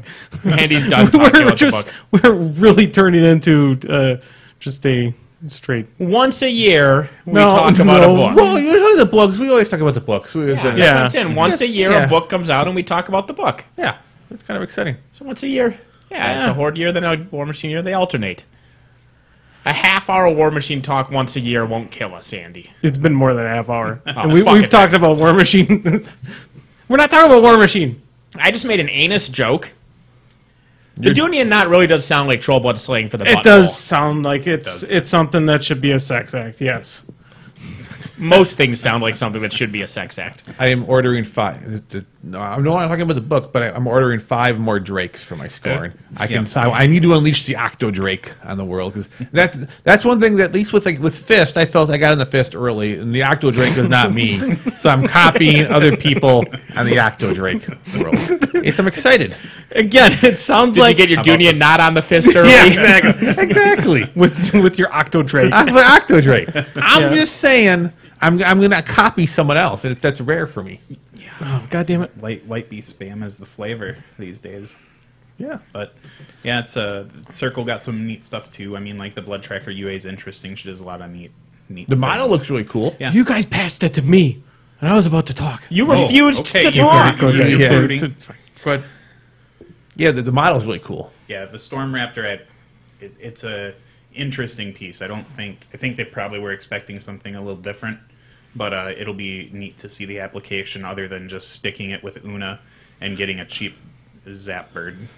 I think it excels at doing what Circle really doesn't really have trouble with in the first place of removing troops. So I mean, it's cool. I can't wait to see what the model looks like, because that thing's probably gonna be ridiculous. I thought they had the 3D render of it. No. At the keynote. No, I don't think so. Oh no, they had the artwork. They had the artwork, yeah. Yeah, but I think it does pay for it pays the price for it being a colossal with flight. I just liked every time you raised your hands, he started talking again. Sorry, and that's the Hordes book. I wore my 5-finger shirt on the public yesterday. I was very proud of myself. Well done. I can't tell if I'm supposed to wear it to War Machine Weekend or not. I don't know. I have to. Carl, is it okay for me to wear that shirt that War Machine Weekend? I can't. I guess that's probably the idea. Maybe Les can tell me if it's okay. I think he listens to us. Yeah, of course you can wear it. Why wouldn't you? I mean, it's an offensive shirt. And I don't mean it's fine. how's it offensive? I don't know. Yeah, how is it offensive? I mean, Yeah, it's not at all. Mentions fingers and fists. Yeah, but it's 5 we were fingers. talking about fists right now. Yeah, it's Fist of Halak. Fist of Halak. Yeah. The shirt. It's a great. Jeremy saw it. Man, Jeremy saw it yesterday. He's like, man, how come I don't have one of those? I'm like, well, read the back, Jeremy. He's like, oh, because he thought I had a new War Machine Weekend shirt. Yeah, Raylene thought the same thing. I showed it to her. She's like, oh, okay, that's nice. And I showed her the back. She's like, oh, that's nice. I said, read the text. And she looked at it for a while, and then she just looked at me and went, you're not wearing this in public. well, what's on the back then? Well, we'll show you. I can't talk. Well, whatever. It says come, because it's for 5 fingers, the forum, and it says come for the fingers, stay for the fist. Okay. That's it. Yeah, it's pretty good though. It's a good shirt. It's very comfy. We didn't talk about the best gargantuan out of the book. The Glacier King? No. The Blight Wasp? I think the Blight. Blightbringer. Yeah. Yeah, well, we mentioned POW 21 War Spears. Yeah. And we mentioned that he doesn't have Badonkadonk, and Brian was upset because he likes booty on his beasts.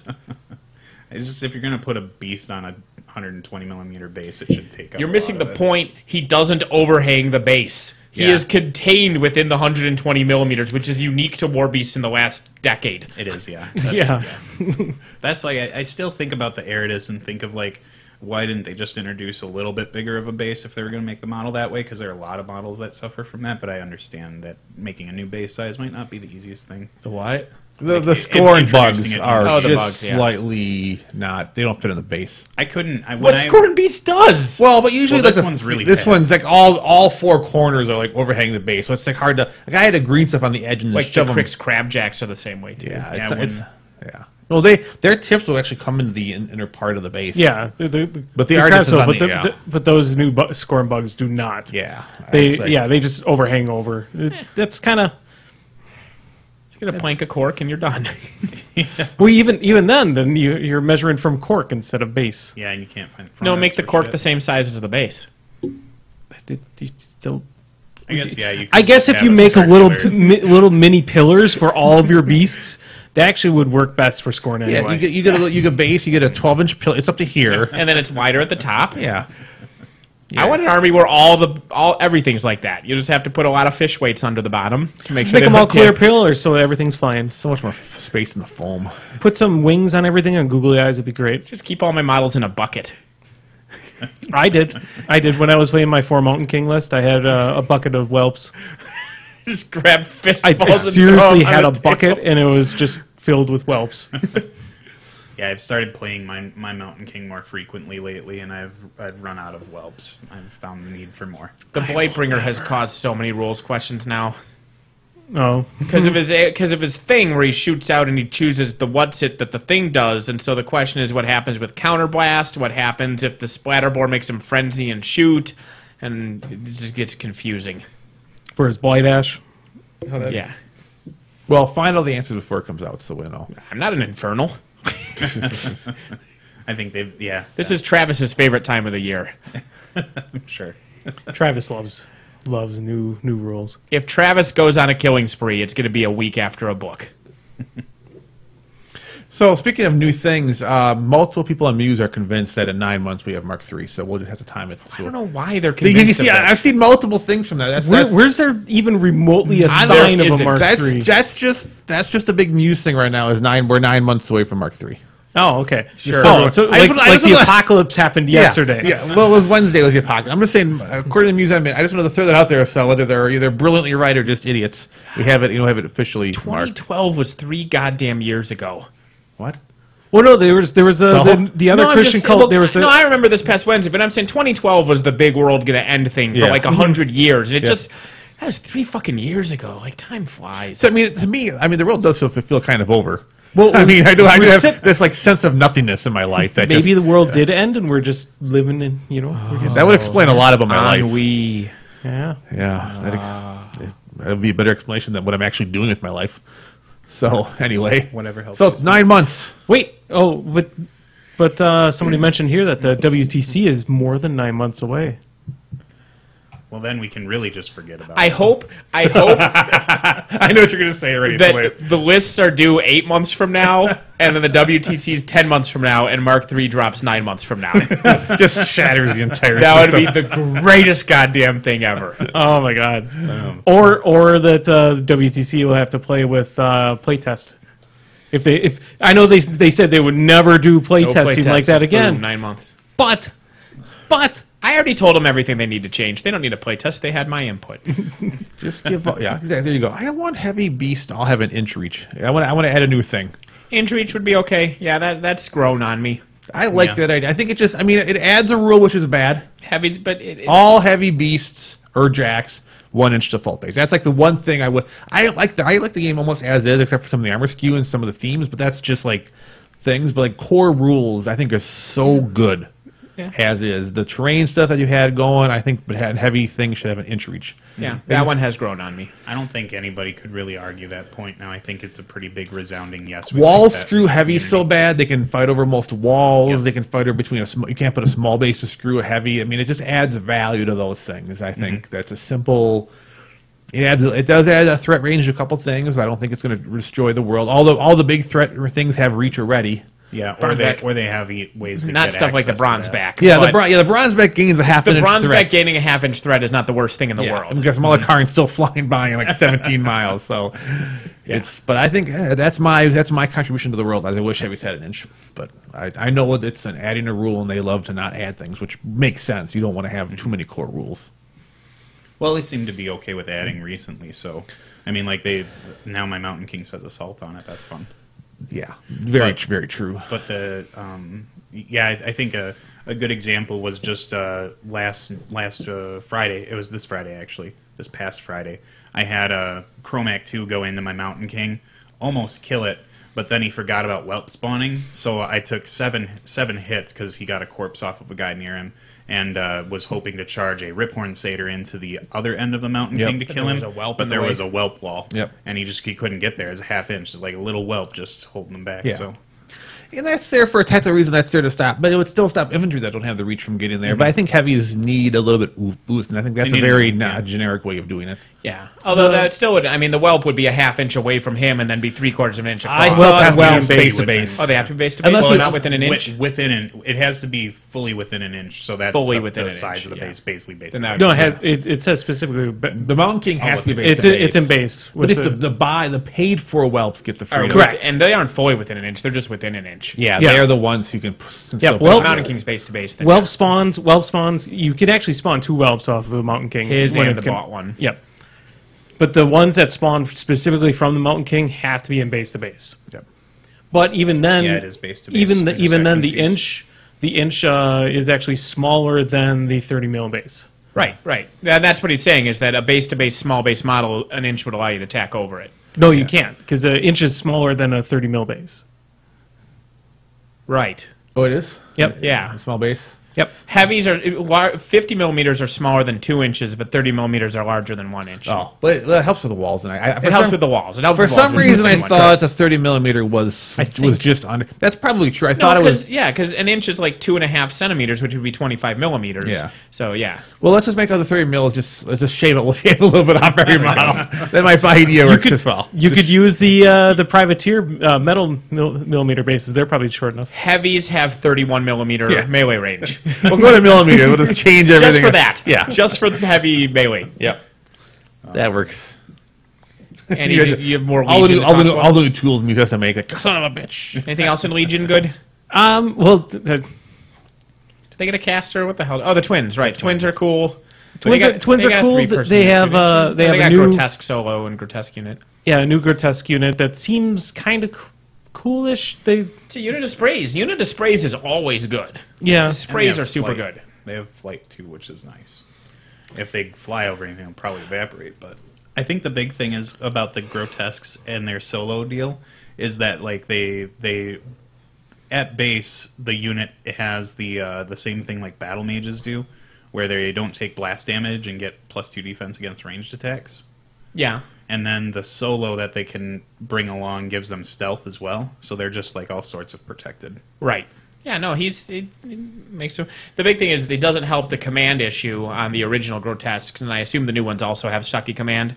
6. Yeah, so the command issue is their biggest thing, but it's less of an issue on a ranged unit than it is on a melee unit. And Spray 6 is barely ranged, but it's still ranged. I'm surprised that the Raiders have got 6 as well. I'm very surprised when they went through the whole thing in Swath and the last update that they didn't just give Grotesques 2 attacks.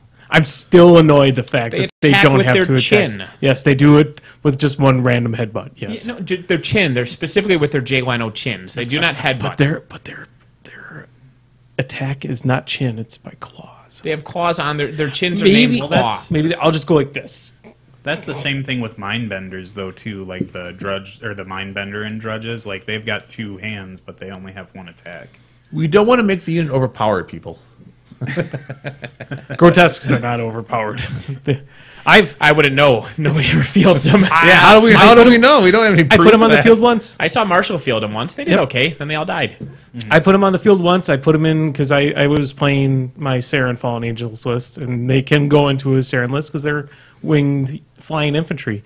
And my army just ran right past them. They were like, the fact they're speed 5 as well is just, and flight doesn't really bode very well. Yeah, there's nothing about them that really screams put it on the table. Yeah. Zappity. Yeah. Sure. Should go to that. We got to end soon. We got to end soon because there's Walking Dead on right now. We've only been broadcasting for an hour and 20 minutes. Seems like forever. All right. Well, you get questions. I'm gonna say what my list is because I'm excited about this list and I want to say it. You say it. Preach on. What? All right, so it's Midas out of theme because its theme's all about beasts because you're supposed to play Midas with beasts, but fuck that noise. I'm going to play a beast caster with nothing but infantry.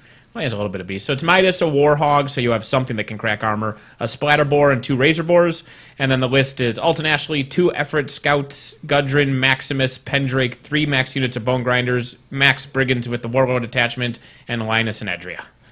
So you put Calamity on stuff and then shoot them 1,000,000 times with high rat, high POW guns, and then you put Weapon Master on the Brigands who charge and are POW 14, Mat 10 Weapon Masters, and that's fucking good. Seems like an interesting list. Yeah.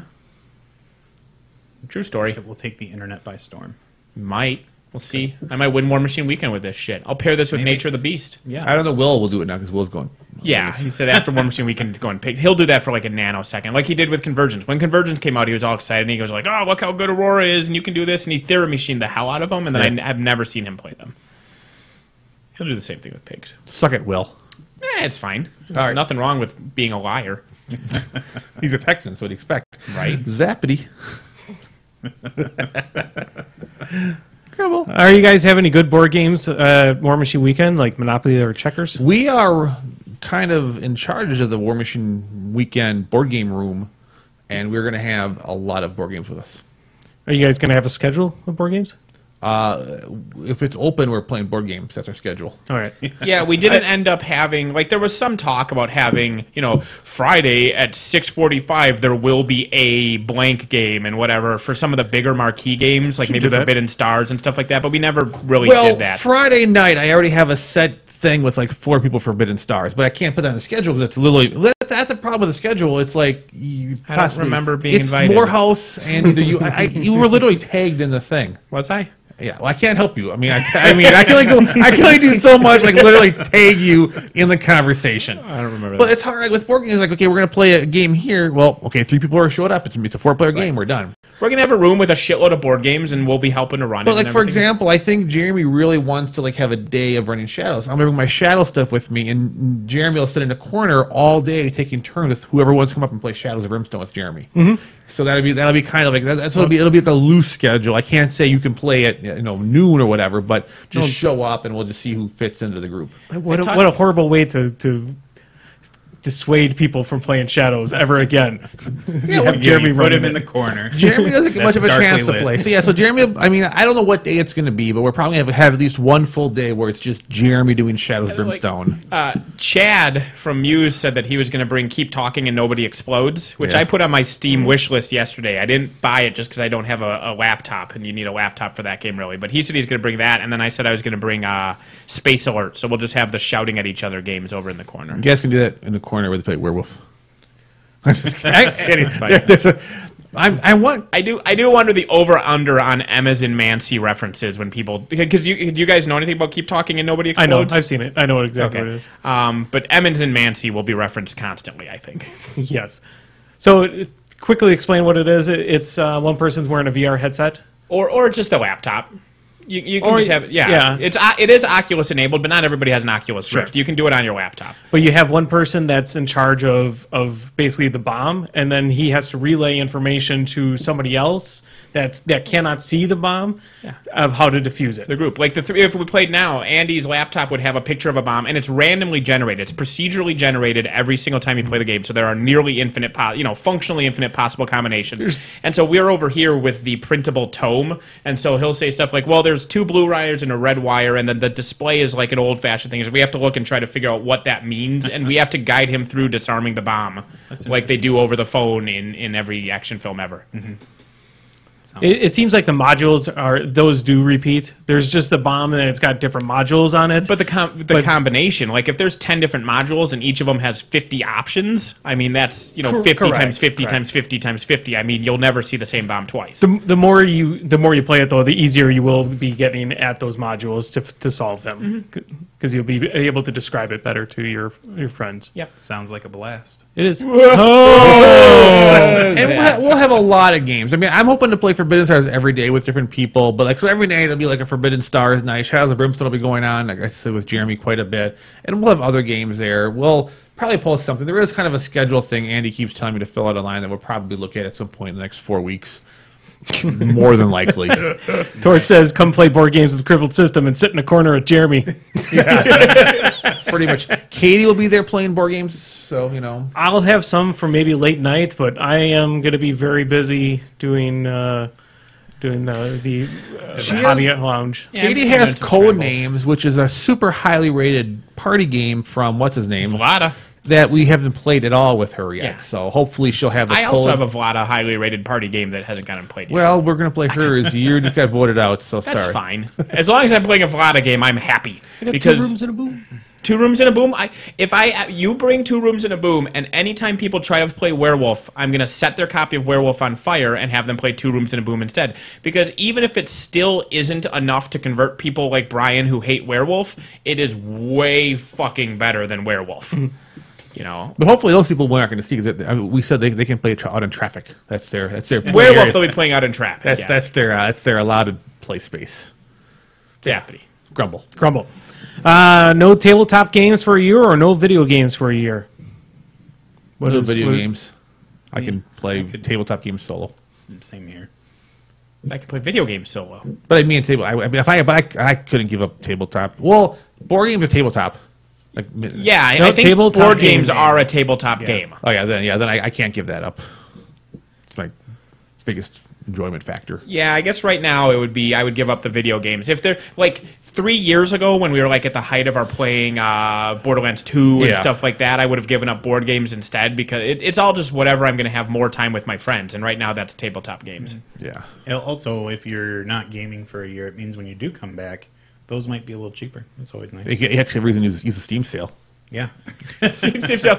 So I was looking through Steam's thing, and I was really annoyed because one of the games I've had on my wish list forever wasn't on the wish list anymore, and I got really pissed about it. And so I went to go re-add it to my wish list, and it turns out I randomly bought it one day. And it said I bought it back on my birthday, and I had no recollection. In fact, I had so much of no recollection that I went through my emails to find the receipt, because I assumed that somebody had bought it for me as a birthday present. No, I just bought it and forgot.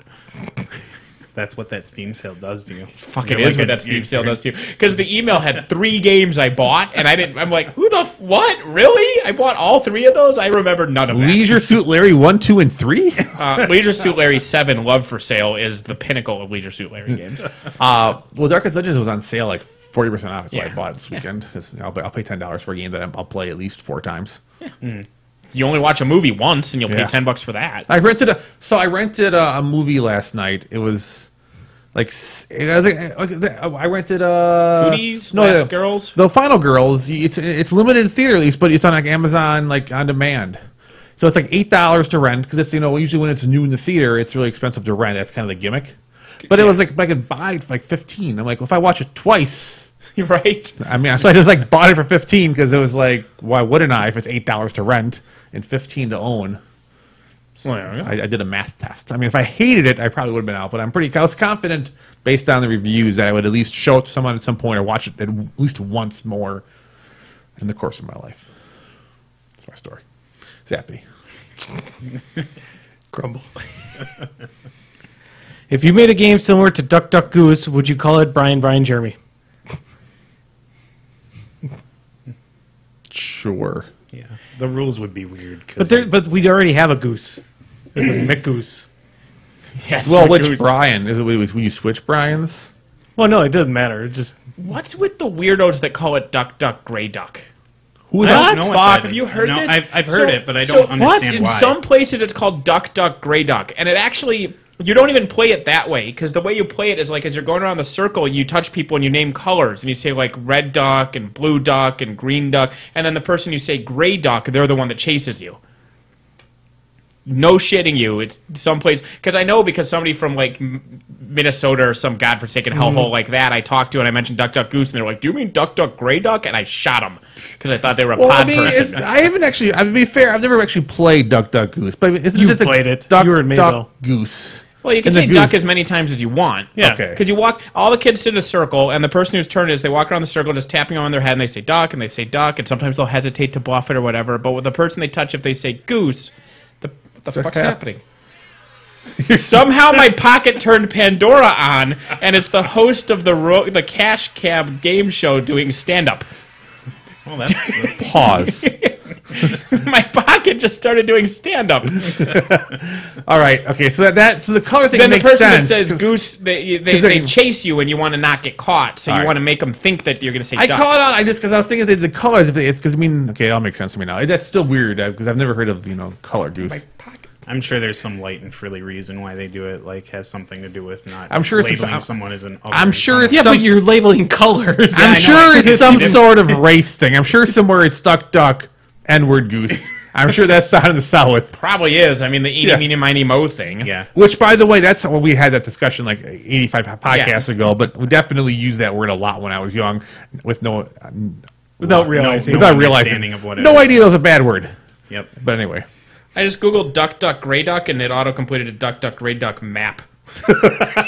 because you need a map when you're playing that game. So No, that, I think it's a map of where the insane people call it that instead of goose, like all good and wholesome It doesn't people make do. it doesn't make sense. No. It doesn't make Zappity. sense. I'm annoyed. You're welcome. The map is literally just look at the fucking map. That's hilarious. it's just Minnesota. It's just Minnesota. They just have the whole country's blue, and then literally just Minnesota is gray. So they're the gray duck. That makes a lot more sense. Yep. Well, Fucking Minnesota. beatish. Minnesota is honestly the masters of the passive aggressive. I'll text Beanish and ask him why the fuck he plays Duck Duck Gray Goose.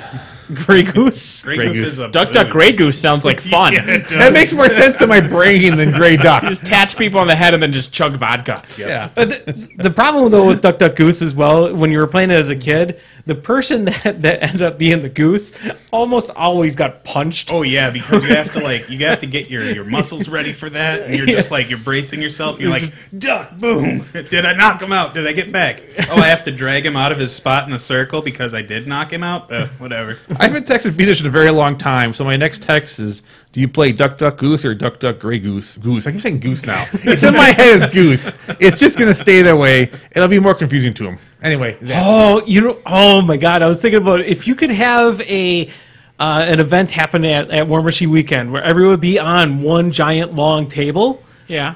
and you could play Duck Duck Goose Yeah. for like a scrambler or something like that. So it would only be like 8 people, but then you would just Like have if you one wanted to person. tag into their game, you just tag and say goose and then race and whoever gets back to the chair continues the game. Yes. Man, if I was winning, like I'm about to do a 90% assassination run and some asshole just gooses me. Tell me that would not be funny. That would So actually it be. is Duck Duck Gray Goose. I'm so confused in my brain now. What's wrong? Duck, duck, gray duck. Gray Duck. It's not gray goose. But Duck doesn't make any sense. And would be a drinking game because then you would have a bunch of overweight, guys running around in a circle. Oh my God! We need that. There. Seems good. We should do Zappity. that. Trouble. Yeah, let's move on. We've been trying this. Recommended co-op board game. Yes. Shadows Yeah. of Brimstone. done. I've heard an insanely positive spin on Pandemic Legacy. It's out at Essen. It's just coming out in the U.S. like this last week. It's a tweaked version of Pandemic where it's like Risk Legacy, but it's a co-op game where the map changes you play for 12 turns. Every turn's a month. At the end of every turn, based on how you win or lose, the map changes. Ah. And it's supposed to be a much more fun version of Pandemic. Which is good, because Pandemic had issues. It's just but I mean, I would say Shadows, but I'm just saying if you're looking for something new and exciting co-op, that's kind of the it game right now. You're not going to shill Eldritch Horror? Well, I mean, I'm just saying, I love Eldritch Horror is good too. I was just kind of being current on like the new hot off the shelf things. I like Eldritch Horror. I mean, honestly, I still think the best co-op game is Gears of War, the board game. Yeah, Gears of War was really well done. I want to bring it out somewhere for a campaign, but yeah, that would be my favorite co-op game. Better than any co-op game out there that I've played. MageNet would be a very close second. I always recommend Space Alert. I have nothing. Maybe Space Hulk if I had to pick one, but I don't. Space Hulk is not a co-op game. I thought you and your Space Hulk is a 2-player game where one is against the other. Never mind. I thought everybody was Terminator. I guess I just don't play co-op games enough. The ones that every one I've hit sucks. Like Level 7 wasn't really interesting for me, and then every other one was framed as co-op. But then one person got stuck being the bad guy. Which is being the bad guy? Yeah, like the console for Super Dungeon or Descent. Those are more of the time. That's not a co-op. That's I'm not sure what the gimmick name for that is. The Overlord style. Overlord style. Overlord. That's I think is the biggest thing because that's only because the Descent has the Overlord. I like the many against ones. Like the Scotland Yards, the Fury of Draculas. I really like them, but man, they are so hit or miss, and they're so critical. Games like Fury of Dracula and Scotland Yard have the advantage where it's basically the same game every time, but games like the campaign ones are where it's really hit or miss, I think, is a problem. Well, we talked about this with the Star Wars thing, and I think the issue is when they design the campaign, they get stuck in the video game campaign thing where the first one has to be easy for the good guys, which means it sucks for the bad guy. I think Level 7 was like that. We got halfway through playing all the Level 7 events before Brian had a chance to not get steamrolled. The Others is a all versus many kind of game, but what made me push, as I saw it, I'm like, man, it's hard to throw money in an all versus many because I just don't know. And Conan, the new Conan game is the same way. Yeah. But I think both those have a lot of, the Conan will have a campaign, but it also has a lot of standalone. And the other Seven Sins is all about its standalone missions. And even the Descent, I found it was more fun. The single map ones where they design one map for it to be versus and it seems balanced. When you add this campaign level, it's such a difficult thing to balance 12 missions to where you want to have both sides have a chance to win most of those games. Where, like Nathan said, the first one's so skewed one way and then you have to wait later, and it's just this weird balance. The issue is generally if you can't satisfy everybody, you're going to satisfy the majority of the players, and that's. Unfortunately, the Overlord is not the majority, and usually he gets or she gets the shaft. The reason why I like Fury of Dracula, it's not really an Overlord mechanic. You're kind of playing with the players, even though you're playing against each other. You're not really directly, attacking them in a sense. Basically, you're just running for your life. Right. Same with Scotland Yard. Yeah, it's the hide and seek. It's not like. The best tactic in Level 7 was to just drop rocks on us all the time. And that's not the case in those two games. It's more of you're playing with the players rather than just directly opposing the players. Right. And part of that is things like Fury of Dracula and Scotland Yard and whatnot because they don't have a campaign, they also don't have a stagnant map and things like that. Like every game of Fury of Dracula is going to be different because where you start, what cards you draw, it's very, very dynamic. It's the same map in Europe, but you are right. It's different starting points, different things. Because it doesn't have to be Dracula. It starts here, and the good guys start here, here, and here, like a stagnant starting thing, which the Overlord-style games like Descent do have. Yep. And I don't mind Overlord. What I hate, and what I thought you were going to say at first, is stuff, and this is, again, Pandemic is the perfect example of this, is co-op games where one person, the quarterbacking that happens in co-op games is my least favorite thing that co-op games suffer from, which is that all four of us are playing a game together. Alpha male. Yeah. Andy is the best, and he doesn't even have to be alpha male. If Andy's the best, like Andy is the best pandemic player at the table, the three of us should just do what Andy says, because whatever he said, even if Andy's not an asshole about it, whatever he says is going to be right. And if we listen to him, well, then Andy's playing solo. And if we don't listen to him, we are actively fucking over our team by doing suboptimal things because Andy's ideas were actually the correct things to do. And I hate that, which is why I like games like Space Alert with a time limit in them. Which is nice, but even games like but the 4 versus Benny have this, could you say, do the same thing, and all those like just horror. I mean, theoretically, most co-op games, that's a flaw with co-op games. So for me to love a co-op game, it has to fix that flaw. Yeah. But I find like XCOM and Space Alert both have timers, which helps.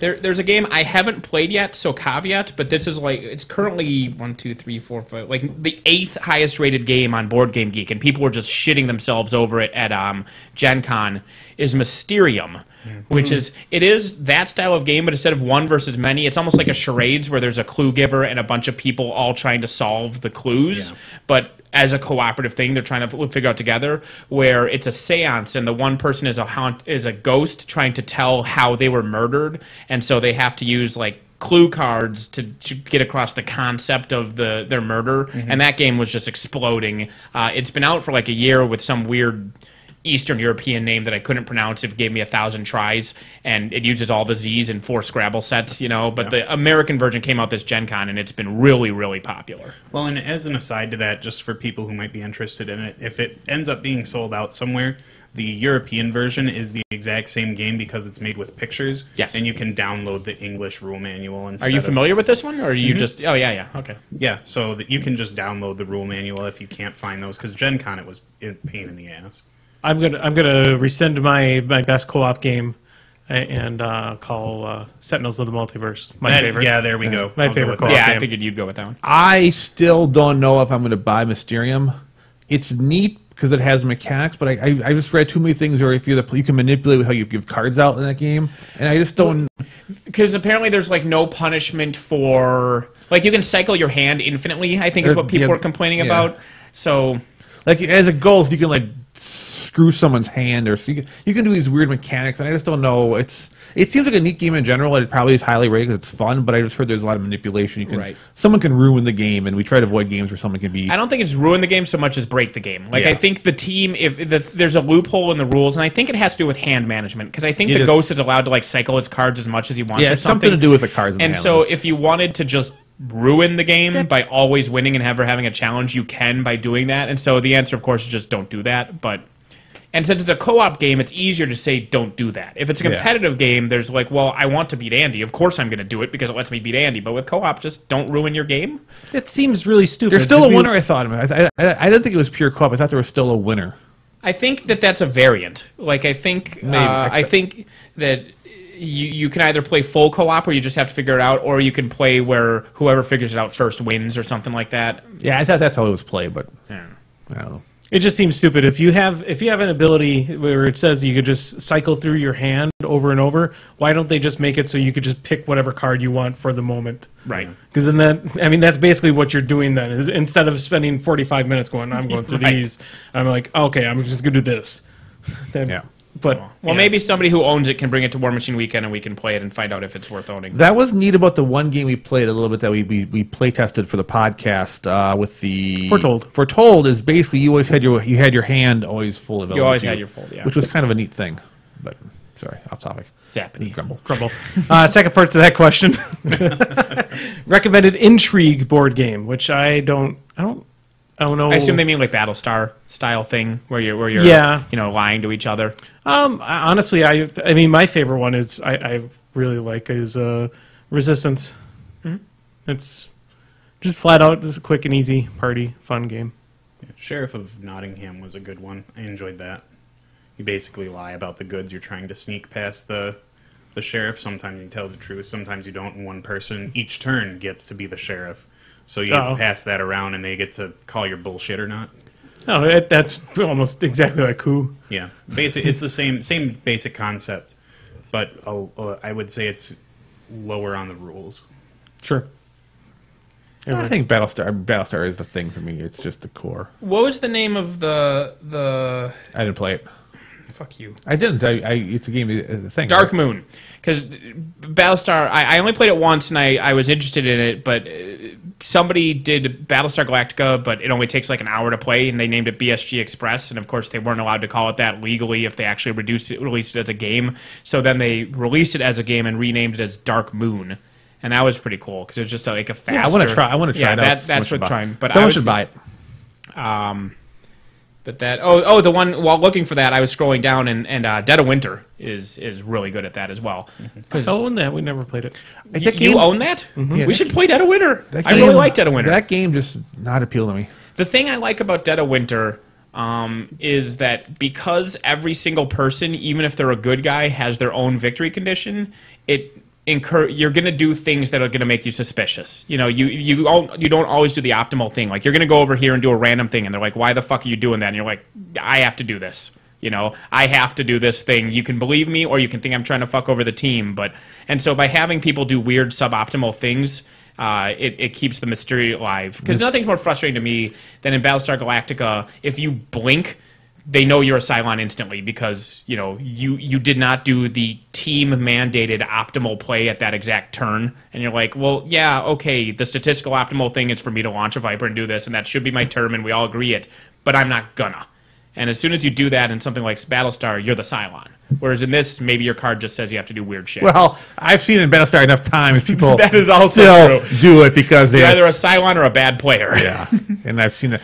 But I don't. I think the worst part of Dead of Winter to me is the trader mechanic. I think the game is an interesting game. That does not need a trader mechanic. I think the game would be challenging and fun, and is more fun to me when there's no trader. The trader element to me seems like they tacked it on because they wanted the element in this game that didn't feel like it should be in that game. I wonder what it'd be like if you took out traders but kept the individual win conditions and had them be hidden. Well, I think man. Although even then, still, they would just be like, "Well, what's your win condition, Brian? Well, I have to do this. Okay, well, make sure Brian does that." Like, I guess having the trader thing forces you to not necessarily help each other do weird stuff. Yeah, I mean, I like the mechanics how you have to defend yourself. I just the trader part I just don't think it's well executed in that game. I think if it's trying to fit with the motif of a zombie movie in a sense, basically where you're going to have dumb people doing dumb things. Yeah. Into that. But yeah, we need to play. Dark Moon. You go buy Dark Moon. You haven't bought enough board games recently. No, I just buy too many minis. Yeah, go sell some minis. Buy Dark Moon. So I was going to actually pick up Mysterium. There you go. There we go. Problem solved. Zappity Grumble. Favorite War Machine model by looks. Your mom. Snap. I already said Vanessa Russo. Vanessa Russo. There you go. She's probably one of their best sculpts for a single part mini. Is just a beautiful miniature, and that's why we chose it for the War Machine Weekend 90-day paint challenge. Zappity kaboom. Done. All right. Do you think Forbidden Stars will have an expansion? Yes. Yes. Obviously. Tyranids have to come out. Squats. Oh, you know what they're going to do is they're going to not release expansions for it. They're actually going to just end the world. They're going to recall all copies of it and make it illegal to play anymore, and then they're going to release an Age of Sigmar version. Yeah, I'm looking for it. Forbidden Sigmar. Forbidden Sigmar. I always talk to people that say, is it better than StarCraft? And I think after playing Forbidden Stars as much time, I do prefer StarCraft over it. But I think that's in part because StarCraft has an expansion that added depth to it. I think Forbidden Stars, certain factions can only be played one way. If you're playing Orcs, there's only one right way to play Orcs, in my opinion. Yeah. Which isn't a bad thing. I mean, if you still fun, and it's a fun way to play them. It's just there's certain actions you're just not going to do right now. Right. In an expansion, it will add depth, and maybe it'll make multiple options, and that'll be fine. Zappity.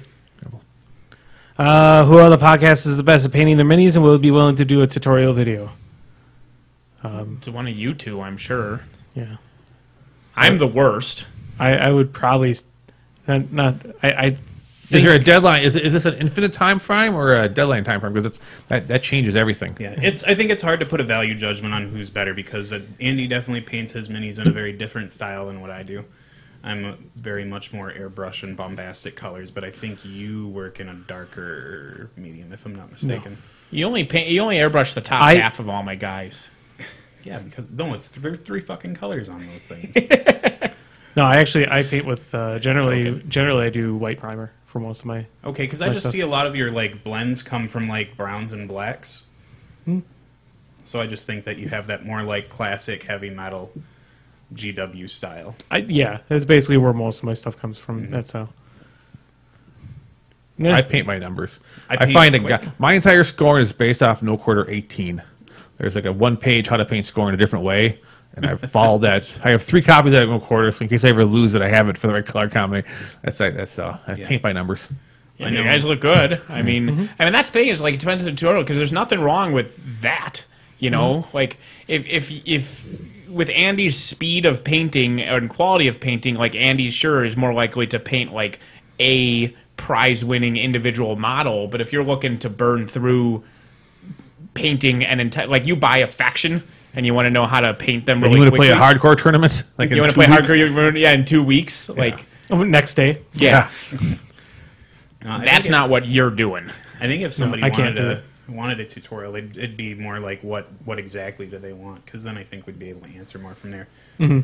Yeah, that would be a better question. My guys look good from 3 feet away if you don't squint too hard. Fuck it, if that's what you're looking for, I can show you how to dip, and dipping's entirely different than all that. They're different paint technique. Yep. Zappity. Grumble. Coolfoot asks, who had a worse day than the Chiefs fans? Lose to Nobody. Bears at home and lose to Charles. Charles. I open up for the Facebook season. and I just see Kofu just rambling in Yeah, it anger. was It's like just spewing anger. I'm like, man, that guy is just upset about something. Yeah, Yeah, his whole Facebook was, my daughter's beautiful and I want to die. Like, they were 2 unrelated things, but that was his Facebook today. It Yeah. was just 1 point. I mean, like it it couldn't have been a rancid. loss like I that. felt It would be like if basically the Packers lost their game and also lost Rodgers because Jamal Charles is their top running back. Yeah. The poor Rams today, by the way, Oh God! 2 missed field goals. Well, 2 missed field goals, one a blocked. blocked field goal, and an interception in the end zone. And it's like, oh, guys. Yeah. It's rough. Yeah, we played good D. I mean, there's no reason why it shouldn't have been a much closer game than what it was. Well, 3 turnovers, but yeah. Nobody had a rougher day than the Chiefs. Zappity. Grumble. Have you guys played Flashpoint? No, I'm always intrigued by it. It's another co-op game, but it's Firefighter. But I've heard good things. I just don't have a reason to get that game with what I have in my collection. But if someone had it, I would be very interested to check it out. Bring it to War Machine Weekend. Oh my God, there's so many. Go. Lightning. Well, Zoom. I'm trying to, but best Battlestar character. Nothing. I don't for me. know. Depends on what 2004 to 2009 series, The not the grumpy original. guy with the eye patch. Oh yeah, Saul. Edward James Olmos. Saul. No. Saul's the best. Better Call Saul. Yes, Better Call Saul. Yes. Grumble. Best summer alcoholic mixer. I just drink the pre-made Captain Morgan's Long Island iced tea mix straight out of the bottle. I will- Grenadine mixer. The drink I had over at BW3. Oh yeah, yeah, what was your it? Irishman. Angry Irishman or Sour Irishman. Sour Irishman. There you go. Yep, look it up. I've It's been good. digging apple booze with the cinnamon Fireball whiskeys that whiskey. have come out. Yeah. Yeah, that's really hard good. apple cider and Fireball whiskey. We Yep. got that at home right now. You can throw some ginger ale in there, especially the Sprecher's one, to kind of give it another kick. Nice. It takes the sweetness off. Grumble. Grumble. What would you pair E. Haley double stormball with? Trash can. Yeah, go fuck yourself. That's what. E. Haley's unplayable garbage now. Nigel said so. Yep. Zappity. Grumble. Why is Tort so majestic? He's Australian. It's this hairspray. Zappity. Grumble. What sort of Fallout 4 character will you make for your first playthrough? Somebody wants to go melee, high charisma, evil cannonball. A guy or girl is almost too nice and hides a dark secret. I don't know. Just play it. My first Fallout character is always 100 speech, 100 barter, talk my way through everything. I just go like small arms, very very generic, very very basic, very uneventful. I've never played a Fallout game. Yeah, well, that just explains so much what your life That is a failure. I played 3 for 2 hours. That was the most I played Fallout. Well, there you go. It's about 100 hours too few. I think I played Fallout 2. The old isometric top-down on the PC. No, actually, when it was on the PS4 or not PS4, but PS1? PlayStation. PlayStation, yeah. I think I still own it as well. Zappity. Zappity, Grumble. I think that's it. All right. Recommendations. Let's go. I need pizza. Needs to get me pizza. He said he was going to get me pizza He afterwards. lied. He meant tomorrow. You lied too? I didn't lie. Okay. All right. Maybe I lied. What? Brian recommends something. Brian recommends something. I said Brian recommends something. I'm looking at the other Brian. It's up to him.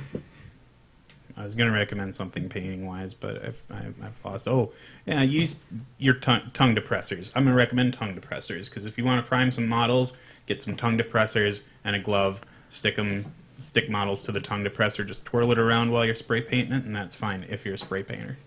Everyone spray paints. Everyone spray paints with primer. That's how you do it. I just don't use it. You don't use primer? No, I do. I just use airbrush primer, like a polyurethane primer. Right. Well, because you have a primer. All right. Oh my God! Fair enough. I unfortunately, when I had all the Zappity Grumbles up, I ignored the chat for a while. Poor chat. Did things And go the crazy? chat went out of control. You can go play Duck Duck Gray Duck with Nathan at War Machine Weekend. Okay. I'm scared of the chat There's a room. lot of racial things going on in there and some actual porn. What? Pretty amazing. Tort has written an article about boobies. Anyway. I'm just thinking of that Gary Busey gif, and then just sticking big old plastic boobs on it that jiggle when he walks around. That'd have been great. Why would they jiggle if they were plastic? I mean, if they're like a certain type of plastic, maybe they're just not attached. Recommend. Quiz Up. It's a free app, and you play quizzes. You know when you're in the bar and they have the quiz that's up there that nobody actually fucking plays, where like the longer the time goes and you guess and the points go down? Mm-hmm. It's that, but it's all kinds of categories, and you can play with your friends, and you can play with me, and I will kick your ass at it. Will you? Will you kick my... Fuck you. Brian's #1 in Wisconsin in this month of Dresden. Someone went insane. I was debating being #1 in the world, but the guy who was #1 in the world has more free time than I can possibly catch. My big thing today was that I beat the #1 player in Sweden for Mean Girls. That's I just did a random opponent, and it was the #1 player in Sweden, and I fucked her up. Boom. I'm gonna be very generic and recommend the #1 movie in America right now, The Martian. It's pretty good. Mm-hmm. Matt Damon keeps getting lost in space. Yeah, I love that. I love that people are getting that. People think it's based on a true story. Not a lot, but more than there should be that think it's based. More than zero. Yeah, more than zero believe it's based on a true story, which is kind of terrifying. It's a good movie though. I like the other memes who basically talk about how much money the government has spent to save Matt Damon, like in Saving Private Ryan, The Martian, and what was the other one? Oh, and Interstellar. Interstellar. Which I didn't realize that he needed to be saving there because I'd never seen Interstellar. I thought it was Matthew McConaughey in Interstellar. No, there's a surprise Matt Damon moment. Because I obviously you haven't seen Interstellar. Is that his son grown up? Interstellar is a movie that I've seen, and I don't know if I like it. So it's a Birdman? It's very much like Birdman. Very well filmed, magnificent in many ways. Don't know if I liked it. But The Martian is a very paint-by-numbers kind of movie, but it's just really good. And it's got some good actors. It's funny, and it's just... I think it's worth a theater view for what it is. So, Nathan, what makes you assume it was a girl who was the top for Mean Girls? Because her name and her user picture were female. Okay. Is this somebody just... Yeah. Somebody that's trying to say that you're, Hey, that. I got to level 5 in Mean Girls, which unlocked the title of being so fetch. So now, and I changed my title because I was level 4 in Dresden, so I unlocked the title A Cat Named Mister, and I was excited because I could be Mister, and Mister's better than Mouse. Mister for life. Boom. Level 10 over here. Fuck level you. 12. Level 12 now? Fuck you. I challenged a coworker at Song of Ice and Fire, but I got mixed up, and it was the books, not the show, and I got confused halfway through because I was asking questions, and the answers weren't jiving, and I ended up just answering a bunch of stuff wrong because I got confused. Because, like, it asked, who does Littlefinger plot to marry Sansa to? Oh. And Ramsay Bolton wasn't one of the answers, because I completely forgot about Harry. You know? So I'm like, what the? And I'm just guessing random shit. And at the end, it's like, book series. I'm like, oh, that's right. So your recommendation was your little quiz thing? Yeah, it's called Quiz Up. It's a neat little thing. It's free. If we're How is it Facebook spelled? friends, you all Quiz Up. Quizup. All right. I put it for Tort. It's great to play on the pooper. Yeah, it's like 7 questions, so it's each game is like 30 seconds long. Well, I'd say a minute and a half. You know what? Each question gives you 10 seconds, so if you went full time on all 7 questions, it's a minute and 10 seconds long. Plus the start And you will end fucking time. lose. Is this is all books, or is it just everything? Everything. Because when you sign up, it gives you go through and you pick categories, and if there's something that isn't there, you can just make it. Like, if you can upload a category and just do, 100 questions and people can play it. These are all user-made, and everything's on there. Not just books, but real-life history, language stuff. Mad Max is on there. Rick and Morty's on there. I found one of the Dresden questions was wrong, and one of the answers was wrong in the Dresden, but I didn't know how to, fix that. I don't know either. You might be able to contact. There's chats. Each of the categories also has chats, so you could go into the chat and post about that. Look, this is wrong. I want more. This is a live version of BuzzFeed. It's not live. It's not live, because what you can do is, like, if I want to challenge Brian right now to, let's say, a Dresden one, which he did already, and then he lost, and I lost. But I could say so I could say I want to play a Dresden one, and I can do random opponent, or I can challenge a person. In either case, I answer it, and it times me, and then it alerts the other person. And so if you do the random, all that happens is that I do it, and it just sits on the internet until somebody else plays, and then we just, they match against me. But if I challenge Brian, he'll get a text that says Nathan challenged you, and then he'll do it, and then it just matches us up. Yeah, kind of like I think Words with Friends kind of worked in the same way, where it's like tit for tat, but not exactly. Because that doesn't have the timer. This is literally you play BuzzFeed by yourself, and then the other person plays BuzzFeed by themselves, and it sees who was faster. It was like that trivia game they had a while ago. There was a big deal. It was basically Trivial Pursuit on your phone, but reskinned. Sure. Okay. I don't know. It's neat, though. It's neat, fun, quick. It's fun. Whatever. I like trivia, and literally everything's a category. And if there's something that isn't a category, just make like John Wick wasn't on there, so I might make a John Wick category. Word. Boom. Cool. So I don't have a recommendation, but I have an interesting thing that happened to me yesterday. On our way down to Chicago, I was in a car accident. Exciting. Well, it's a pretty strong. It was a bump. It was not a bump. Bender? It was not a bump. Jordan said it was a bump. It was not a bump. So we're driving on stupid fucking Chicago highways. In the fast lane, suddenly there's cars just dead stopped. Jordan hits the brakes, slowing down. He's like, oh, he slows down even harder. And I hear skidding. We come to a stop. I still hear skidding. Which is a glorious thing to have. Yeah, I was like, why do I still hear that? Oh, boom! And then we just got hit from behind. Her car, her car was not. It was still drivable, but her front bumper was not good, serviceable after that. And he's like, I got to go to a tournament, so we'll do this. Too bad. Yeah. Was that on your way back? You said no, it was to the event. Yeah. And then the funny part is, though, she was trying to get all the information from the people that were in the accident in front of us, I think, to try to pass on to her insurance place. It's like, well, it wasn't my fault because there was an accident on there, and then I ran into them. So if you rear end someone, it is always legally going to be your fault. Yeah. Like, I think if somebody pulls in front of you and immediately slams on their brakes, you still are to blame, legally speaking. Like, you have to be psychic, and like as soon as they pull in front of you, you need to be braking to increase that distance. Mm-hmm. They just always assume because you should have been following at a safe distance to not rear end them. The only way that maybe isn't true is if they throw their car in reverse and chase you. In reverse? Yeah. Reverse chicken. Yeah, that's about it. I forgot I was going to mention that during the podcast, and I didn't. So Jordan said his metal, because he puts everything on metal sheets. And he said the metal didn't hold well in an accident.